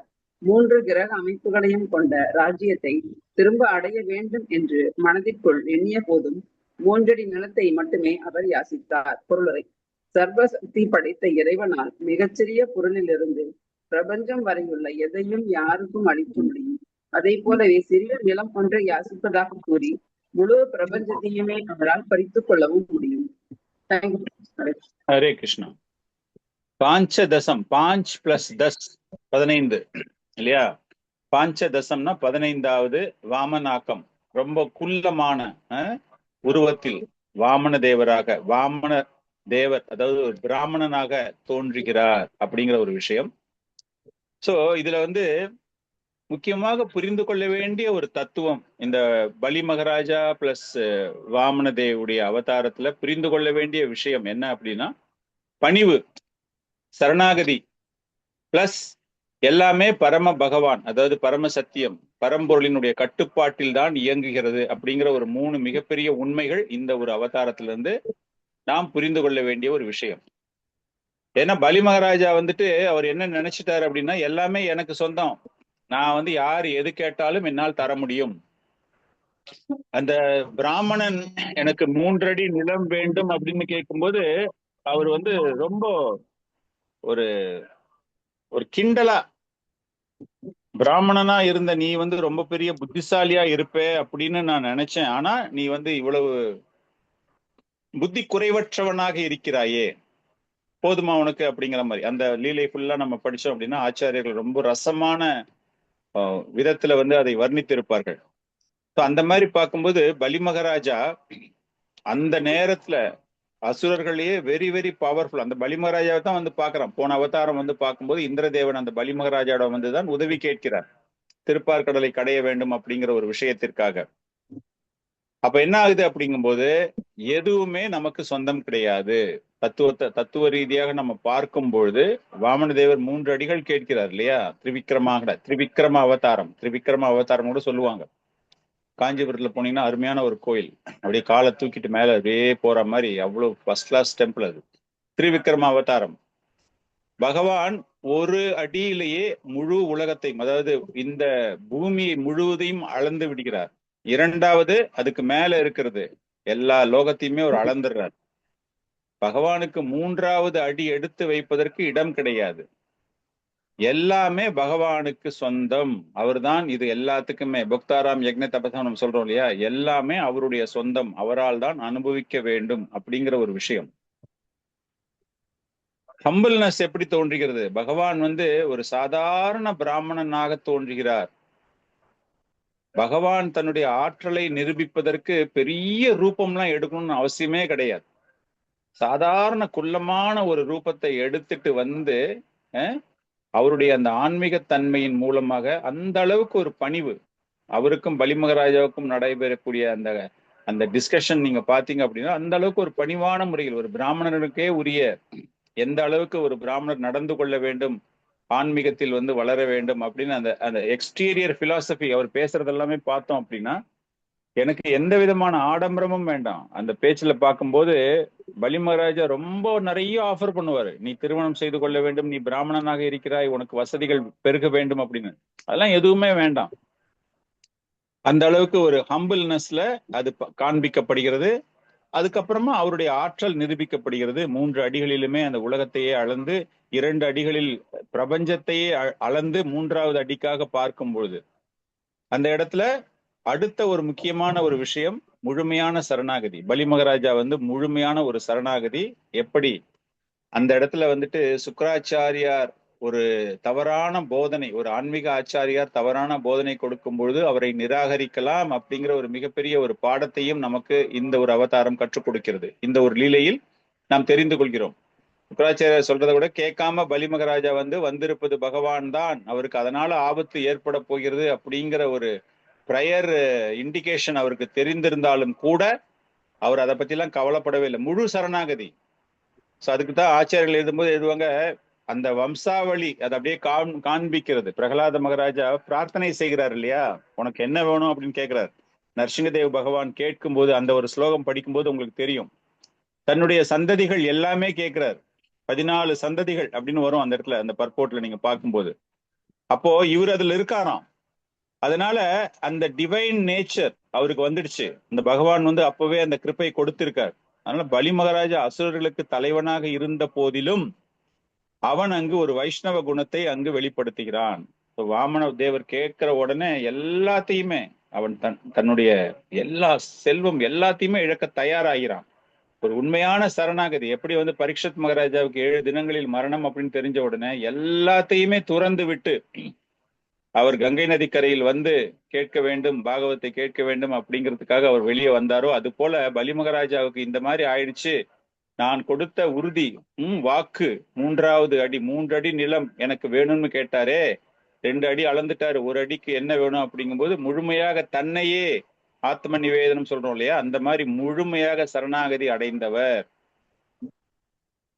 நம்ம எல்லாருக்கும் ஒரு பயம் ஒண்ணு வரும். பகவான் ஏதோ எடுத்துட்டாரே நம்ம கிட்ட இருந்து, எங்கிட்ட இருந்து செல்வத்தெல்லாம் புடுங்கிட்டாரே, என்னுடைய வசதிகள் எல்லாமே குறைத்து விட்டாரே, நான் நல்ல செல்வந்தனா இருந்தேனே, இஸ்கான்ல சேர்ந்த உடனே என்கிட்ட நிறைய குறைஞ்சு போயிடுச்சு அப்படின்னு ஒரு பயம் ஒண்ணு வந்துடும் நிறைய பேருக்கு. நிறைய பேர் பாத்தீங்கன்னால இஸ்கான்ல சேராதப்பா, பகவான் கிருஷ்ணர் பணத்தெல்லாம் புடுங்கிப்பாரு. ஃப்ளூட்டு வச்ச கிருஷ்ணரை போட்டோ நிறைய பேர் வீட்டுல வச்சுக்க மாட்டாங்க, தெரியுமா உங்களுக்கு? புல்லாங்குழல் ஊதிட்டு போயிடும், செல்வத்தெல்லாம் ஊதிட்டு போயிடும். அதனால ஃப்ளூட்டு வைக்கிற கிருஷ்ணரை வைக்காதீங்க அப்படிம்பாங்க. ஆனால் பகவான் ஏதேனும் நம்மிடமிருந்து எடுக்கிறார் என்றால் அதை விட உயர்ந்த ஒன்றை நமக்கு தருகிறார் என்று பொருள். பலி மகாராஜா தற்காலிகமான ஒரு பெரிய ராஜ்யத்தை ஆளக்கூடிய, அசுர ராஜ்யத்தை ஆளக்கூடிய தகுதி பெற்றவராக இருந்தாலும் கூட அவருக்கு நித்தியமான பாதுகாப்பையும் சுதல லோகத்தை ஆளக்கூடிய ஒரு மிகப்பெரிய ஒரு வரணை, பிளெஸிங்ஸ், பெனிடிக்ஷன், அது அவருக்கு தரப்படுகிறது. அதனால பௌதீகத்தில் இழந்ததை ஆன்மீகத்தில் அவர் பெறுகிறார் அப்படிங்கிற ரொம்ப பெரிய ஒரு விஷயம். அதே போல பக்தி செய்வதற்கு தகுதிகள் என்பதே கிடையாது. இந்த பலி மகாராஜாவுடைய விஷயத்துல நம்ம பார்த்தோம் அப்படின்னா, இந்த பக்தி செய்ய வேண்டும் அப்படிங்கிறதுக்காக நான் படித்தவனாக இருக்க வேண்டும், நான் உயர்குடியில் பிறந்தவனாக இருக்க வேண்டும், எனக்கு சமஸ்கிருதம் தெரிந்திருக்க வேண்டும், அதெல்லாம் ஒண்ணுமே கிடையாது. அவன் பிறந்தது தைத்திய குடும்பத்தில். தைத்தியர்கள்னா என்னது? அரக்க குலத்தில் பிறந்தவன் இல்லையா? அப்கோர்ஸ் பிரகலாத் மகாராஜாவும் அரக்க குலத்துல பிறந்தவர் தான். அது போல இவர் மிகச்சிறந்த ஒரு பலி மகாராஜா. எப்படி பிரகலாத் மகாராஜா பத்தி நம்ம பேசுறோமோ அந்த மாதிரி பலி மகாராஜாவை பத்தி நம்ம வாமன துவாதசி ரொம்ப ஸ்பெஷலா கொண்டாடுவாங்க. இந்த லீலைக்கு தான், இந்த லீலையினுடைய முக்கியத்துவம். அந்த பகவான் அவர் செய்யற லீலைகள் எல்லாமே தன்னுடைய உண்மையான பக்தர்களுக்கு. இந்த இடத்துல பலி இஸ் கிரேட், பலி மகாராஜா ப்ரூவ்டு ஒரு மிகச்சிறந்த ஒரு வைஷ்ணவர், மிகச்சிறந்த பக்தர், சரணாகதி அடைஞ்சிருக்காரு இல்லையா? பகவான்கிட்ட எல்லாமே நீ எடுத்துக்கோ அப்படின்ட்டார்ல, நான் என்னையே கொடுத்துட்டேன், உனக்கு வேற என்ன வேணும்? அந்த மாதிரி ஒரு மிக உயர்ந்த உச்ச நிலையில் உள்ள ஒரு பக்தர் அவர். அதனால பிறப்பின் மூலமாகத்தான் ஒருவர் இந்த நிலையை அடைய வேண்டும் என்று அடையாளம் கிடையாது. பக்தி என்பது யார் வேண்டுமானாலும் செய்யலாம் அப்படிங்கிற ஒரு சில விஷயங்கள், ஒரு சில தத்துவங்கள் இந்த ஒரு அவதாரத்துல இருந்து நம்ம தெரிஞ்சுக்கிறோம். நீங்க நிறைய பேர் பிரவச்சனம் எல்லாம் பண்ணுவீங்க, கிளாஸஸ் எல்லாம் எடுப்பீங்க. எடுக்கும்போது இந்த மாதிரி ஒரு பாயிண்ட்ஸ் எல்லாம் நீங்க சொன்னீங்க அப்படின்னா it will be very attractive. அதனாலதான் இந்த பாயிண்ட்ஸ் எல்லாம் உங்களுக்கு வேல்யூபிளா இருக்குமே அப்படிங்கிறதுக்காக நான் கொடுக்குறேன் நானு. பிரபு, அந்த திருவிடந்தை கோவில் இருக்குல்ல பிரபு, நம்ம ஈசிஆர்ல திருவிடந்தை, அங்க இருக்கிற குளத்துல பலி சக்கரவர்த்தி குளிச்சு பகவானை பார்த்திருக்காருன்றது ஒரு ஐதீகம். அந்த கைஷிப முனிவர் அந்த கதையெல்லாம் உண்டு. அது எப்படி பகவான் வந்தாரு, நித்திய கல்யாண பெருமாள் ஆனாருன்றதுக்கு அங்க பலி சக்கரவர்த்தி குளிச்ச அந்த குளத்துலதான் நாங்க தினம் குளிப்போம். Oh, very good. Thank you, Madhu, for sharing this. திருக்கோவிலூர்ல கூட உலகளந்த பெருமாள் இருக்காரு பிரபு. உலகளந்த திருக்கோயில் கேள்விப்பட்டிருக்கேன். கரெக்ட். காஞ்சிபுரமும் நல்லா இருக்கும். காஞ்சிபுரம் நாங்க போகும்போது, நாங்க இஸ்கான்ல இருந்து வந்திருக்கோம் அப்படின்னு சொல்லிட்டு நாங்க சொன்ன உடனே அந்த ஸ்ரீ சம்பிரதாயம் அவரு அவ்வளவு சந்தோஷம். அவருக்கு அப்படியே எங்களை அவர் வீட்டுக்கு கூட்டின்னு போயிட்டாரு நேரா. நீங்க எங்கேயுமே சாப்பிடக்கூடாது, எங்க வீட்டுலதான் சாப்பிடணும் அப்படின்னு சொல்லிட்டு அவங்க ஒய்ஃப் கிட்ட சொல்லி அப்பதான் சமைச்சு எங்களுக்கு எல்லாமே போட்டாரு. அவர் your so happy, ISKCON devotees வராங்க, நீங்க எல்லாம் விஷயம் தெரிஞ்சவங்க, உங்களுக்கு எல்லா அவதாரத்தை பத்தியும் தெரியும் உங்களுக்கு. எங்களுக்கு நாங்க டெய்லி வர்றவங்களுக்கு எல்லாம் இந்த கதை சொல்லி எங்களுக்கு எல்லாம் ஒரு இன்ட்ரெஸ்ட் இல்லை, ஆனா உங்ககிட்ட இருந்து நாங்கெல்லாம் தெரிஞ்சுக்கணும் அப்படின்னு they were so happy. அடுத்தது 16வது அவதாரம். 16வது அவதாரம் ஸ்லோகா நம்பர் 20. அவதாரே சோ தசமே பஷ்யான் பிரம்ம துருகு நிருபன் த்ரிஷப்த கிருத்வா குபிதோ நீஷாத்ரம் அகரோம் மஹீம். மங்கள கௌரங்கி மாதாஜி ஸ்லோகா பிளஸ் டிரான்ஸ்லேஷன் படிங்க.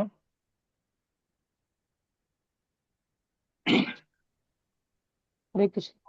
அவதாரே ஷோடசமே பஷ்யன் பிரம்ம த்ரிகோன் நிருபான் த்ரிசப்த கிருத்வா குபிதோனி நிஷத்ராம் அகரோன்மஹிம். மொழிபெயர்ப்பு.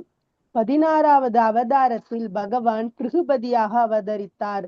அரசாளும் பிரிவினர் பிராமணர்களை புத்திசாலி பிரிவினர் எதிர்த்து செயற்பட்டதால் அவர்கள் மீது கோபம் கொண்ட பகவான் அரசாளும் பிரிவினரை சத்திரியர்களை 21 தடவைகளை வதம் செய்தார். ஹரே கிருஷ்ணா. இந்திரா மாதேஜி அந்த பொருளுரை படிங்க, பர்போட்டு படிங்க. 20 பர்போட். ஹரே கிருஷ்ண பிரபு. சத்திரியர்கள் அல்லது அரசாளும் பிரிவினர் பிராமணர்களின் ஆலோசனைப்படி உலகை ஆள வேண்டும் என எதிர்பார்க்கப்படுகின்றனர். இப்புத்திசாலிகள் அதாவது பிராமணர்கள் வேத சாஸ்திரங்களுக்கேற்ப அவர்களுக்கு வழிகாட்டுகின்றனர். இந்த வழிகாட்டுதலுக்கு ஏற்பவே ஆளுநர்கள் ஆட்சியை நடத்தினர். கற்றறிந்த அறிவுள்ள பிராமணர்களின் உத்தரவுக்கு எதிராக அரசாளும் பிரிவினர் செயற்படும் போதெல்லாம் அவர்கள் ஆட்சியிலிருந்து விலக்கப்பட்டு நல்ல அரசாட்சிக்குரிய ஏற்பாடு செய்யப்படுகிறது. ஹரே கிருஷ்ணா. ஹரே கிருஷ்ண மாதாஜி. சோ பிராமணர்களுக்கு எதிராக, பிராமணர்கள் அப்படின்னா என்னது? கற்றறிந்தவர்கள் இல்லையா? அவர்களுக்கு எதிராக சத்திரியர்கள், நிர்வாக பொறுப்பில் இருக்கக்கூடிய சத்திரியர்கள் தவறான முறையில் நடந்து கொண்டதினால் 21 முறை கோபமடைந்த பகவான் பிருகுபதி பரசுராம் அப்படிங்கிற ஒரு அவதாரம் எடுத்து, பரசுராம் அவதாரம் எடுத்து அவர்களை வதைத்தார். அந்த பிராமணர்களை, அதாவது அந்த சத்திரியர்களை 21 முறை போரில் எல்லாரையுமே எலிமினேட் பண்ணிட்டார், கொன்று விட்டார் அப்படிங்கிறது தான். சோ இந்த பகவானினுடைய தோற்றம் எதற்காக அப்படின்னு பாத்தீங்கன்னா 9th கேண்டோல இதை பத்தி நிறைய வரும் நமக்கு. அப்போ இருந்த அரசர்கள், சத்திரிய அரசர்களுக்கு அந்த ஒரு பணிவு இருக்க வேண்டும். பிகாஸ் அவர்கள்லாம் பகவானினுடைய ஒரு அவதாரமாக பார்க்கப்பட்டார்கள் இல்லையா? பிரதிநிதியாக, அவதாரம் கிடையாது, பிரதிநிதியாக பார்க்கப்பட்டார்கள் இல்லையா? அப்படி இருக்கும்போது அவங்க என்னத்தை டெவலப் பண்ணிட்டாங்க அப்படின்னா, தே டெவலப்டு நிறைய அகங்காரம், நிறைய கலவரங்கள், வன்முறைகள். அதே போல என்னுடைய பொருள் அப்படின்னு what to you say, selfish nature சொல்றோம் இல்லையா? அந்த மாதிரி சுயம், எனக்குத்தான் அப்படிங்கிற ஒரு விஷயம். பிராமணர்களிடம் எதிர்ப்பு காண்பிக்கக்கூடிய தன்மையையும் வளர்த்து கொண்டார்கள். பொதுமக்களிடம் எதிர்ப்பு காண்பிக்கக்கூடிய தன்மையையும் ஏற்றுக்கொண்டார்கள். டைரண்ட் ரூலர்ஸ் அப்படிம்பாங்க இல்லையா? பொதுமக்கள் அரசருடைய திட்டங்கள்ல ஏதாச்சும் பிடிக்கல அப்படின்னா எப்படி அவர்கள் எதிர்ப்பு தெரிவிக்கிறார்கள், அந்த மாதிரி ஒரு சரியான ஒரு புரிதல் இல்லாமல், அரசர்களுக்கும் மக்களுக்கும் புரிதல் இல்லாமல் அரசர்கள் மக்களை அடக்கி ஆள வேண்டும் அப்படிங்கிற ஒரு தன்மை அங்கு உருவாக துவங்கியது. சோ அந்த நேரத்துல ஜமதக்னி, ரேணுகா அப்படிங்கிற 2 பேர் தம்பதிகள், அவர்களுக்கு பிறந்ததுதான் பரசுராமா. பரசுராமர் பிருகுபதி அப்படின்னு அழைப்பதற்கான ஒரு காரணம், இது ஒரு கோத்திரம், பிருகு கோத்ரா. பிருகு அப்படிங்கிற அந்த ஒரு முனிவர் அவருடைய வம்சாவழியில் வந்தவர். பிருகு அப்படிங்கிற மிக சிறந்த யாரு? பிரம்மதேவரினுடைய மானச புத்திரன், மனதினால் பிறந்தவர் பிருகு அப்படிங்கிறவர். ரிஷி, பிரம்ம ரிஷி அளவுக்கு, அந்த அளவுக்கு அவருக்கு அந்த அளவுக்கு ஒரு ஞானம், ஒரு ஆற்றல் எல்லாமே உண்டு. பதி, பிருகு பதி. பதி அப்படின்னா இஸ் மாஸ்டர், அனைவரையும் பாதுகாப்பவர். சோ இந்த பிருகு வம்சத்திலேயே மிக சிறந்ததாக இருந்தவர் பிருகுபதி. சோ பகவான் இந்த இடத்துல பரசுராமர் அதனால பிருகுபதி என்று அழைக்கப்படுகிறார், அனைவரையும் காப்பாற்றுவதற்காக. பார்கவா, பிருகு பார்கவா. அதே போல பிருகு ராமா, அவருக்கு மற்ற பெயர்கள் எல்லாமே உண்டு. பார்கவா என்றும் அழைப்பார்கள் பரசுராமரை. பிருகு ராமா. ஜமதக்னியா மீன்ஸ் நம்ம நந்தசுனான்னு சொல்றோம் இல்லையா? அந்த மாதிரி பார்க்கும்போது ஜமதக்னியினுடைய மகன் ஜமதக்னியா அப்படிங்கிறது. அதனால இதெல்லாமே அவருடைய பெயர். பிருகுமுனி, ருச்சிகமுனி, பரசுராமர், இதெல்லாமே அந்த லீனியேஜ். இவருக்கு ராமா அப்படின்னு அழைப்பதற்கான ஒரு காரணம் என்ன அப்படின்னு பார்க்கும்போது நமக்கு தெரிந்து பலராமர் இருக்கிறார், ராமச்சந்திர பகவான் ராமர் இருக்கிறார், பரசுராமா இருக்கிறார். இங்க ராமா என்கிற பெயரில் பரசு, பரசு அப்படின்னா என்னது? தட் ஆக்ஸ், கையில வந்து ஒரு ஒரு வேல் மாதிரி ஒண்ணு வச்சிருப்பாரு இல்லையா, அந்த வேலை அவர் கோடாலி, கரெக்ட், சாரி, கோடாலியை வைத்து கொண்டு இருந்ததினால், பரசு அப்படின்னா கோடாலி, கோடாலியை வைத்து கொண்டு இருப்பதினால் இவருக்கு பரசுராமா என்று அழைக்கப்படுகிறார். எப்படி ஒரு பிராமணனுடைய மகன் ஒரு பெரிய போர் வீரனாக போகிறான் அப்படின்னு இந்த ஒரு அவதாரத்தை நம்ம பார்க்கணும் அப்படின்னா, ஒரு சின்ன கதை. நிறைய அரசர்கள் ரொம்ப கொடுமைப்படுத்துபவர்களாக இருக்கிறார்கள். அப்படி பார்க்கும்போது ஒரு முறை இவருடைய தந்தைக்கே ஆபத்து வருகிறது. அந்த தந்தைக்கே ஆபத்து வரும்பொழுது அவர் என்ன பண்றாரு அப்படின்னா, அந்த அரசர்களை எல்லாமே அவர் கொன்று விடுகிறார். அந்த மாதிரி தன்னுடைய குடும்பத்திற்கே ஒரு பிரச்சனைன்னு வரும்போது அவருடைய அப்பதான் ஃபர்ஸ்ட் வாட்டி அவருக்கு ஒரு வயலண்ட் நேச்சர் அவருக்கு வருது. அதன் பிறகு இதை எல்லாரையுமே நம்ம சரி பண்ணணும், இந்த தர்மத்தை நிலைநாட்ட வேண்டும், யாரெல்லாம் வந்து பிராமணர்களுக்கு அகைன்ஸ்டா இருக்காங்களோ அவங்க எல்லாருக்குமே கர்த்தவீரிய அர்ஜுனா, கிட்டத்தட்ட ஒரு 3 அர்ஜுனர்கள் இருப்பாங்க. அதுல இந்த கர்த்தவீரிய அர்ஜுனா அப்படிங்கிறவரு இவங்க வீட்டுல இருக்கிற ஒரு பசுவை திருடி சென்று அதை போய் திரும்ப போய் கேட்கும் போது அவர் கொல்லப்பட்டு, அதன் பிறகு அவருடைய மகன்கள் எல்லாருமே வந்து அவருடைய தகப்பனாரை இம்சைப்படுத்தி, அந்த மாதிரி ஆரம்பிக்குது அந்த கலவரம். அந்த 2 அரசர்களுக்கும் இந்த பிராமணர்களுக்கும் ஏற்படுகிறது. ஏன்னா பிராமணர்கள் எல்லாருமே பசு வச்சிருப்பாங்க இல்லையா, சோ அந்த பிராமணர்கள் வச்சு கொண்டிருக்கிற பசு அப்படின்னா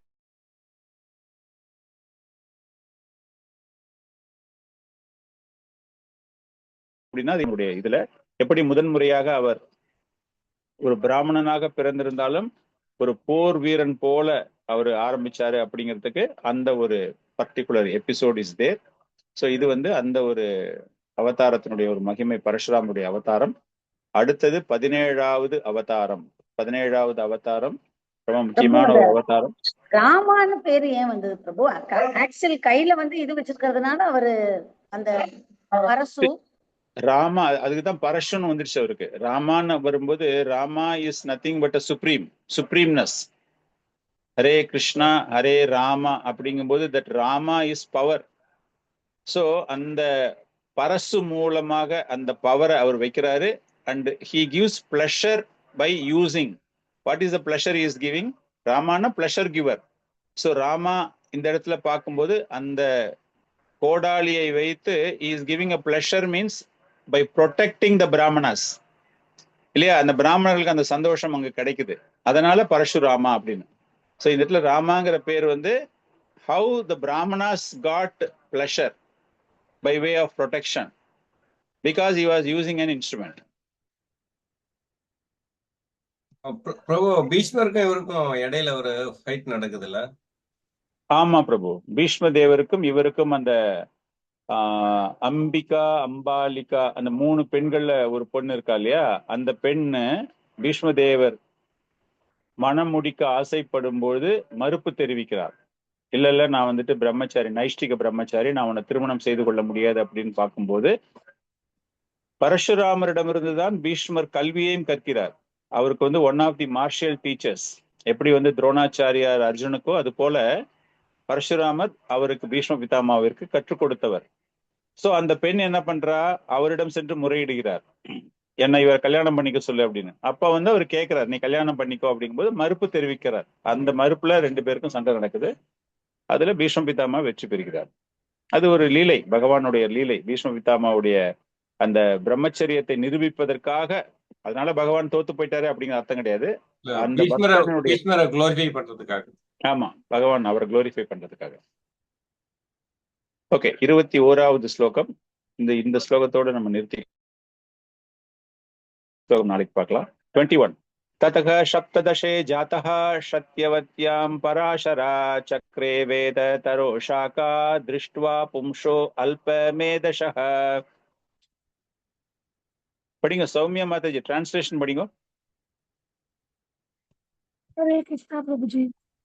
அதன் பிறகு பகவானின் 15வது அவதாரத்தில் ஸ்ரீல வியாசதேவர் தோன்றினார். அவர் பராசர முனிவருக்கும் சத்தியவதிக்கும் புத்திரராக அவதரித்தார்.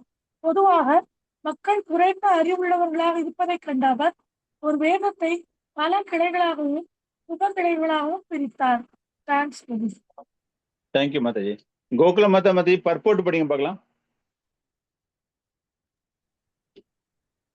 ஹரே கிருஷ்ணா.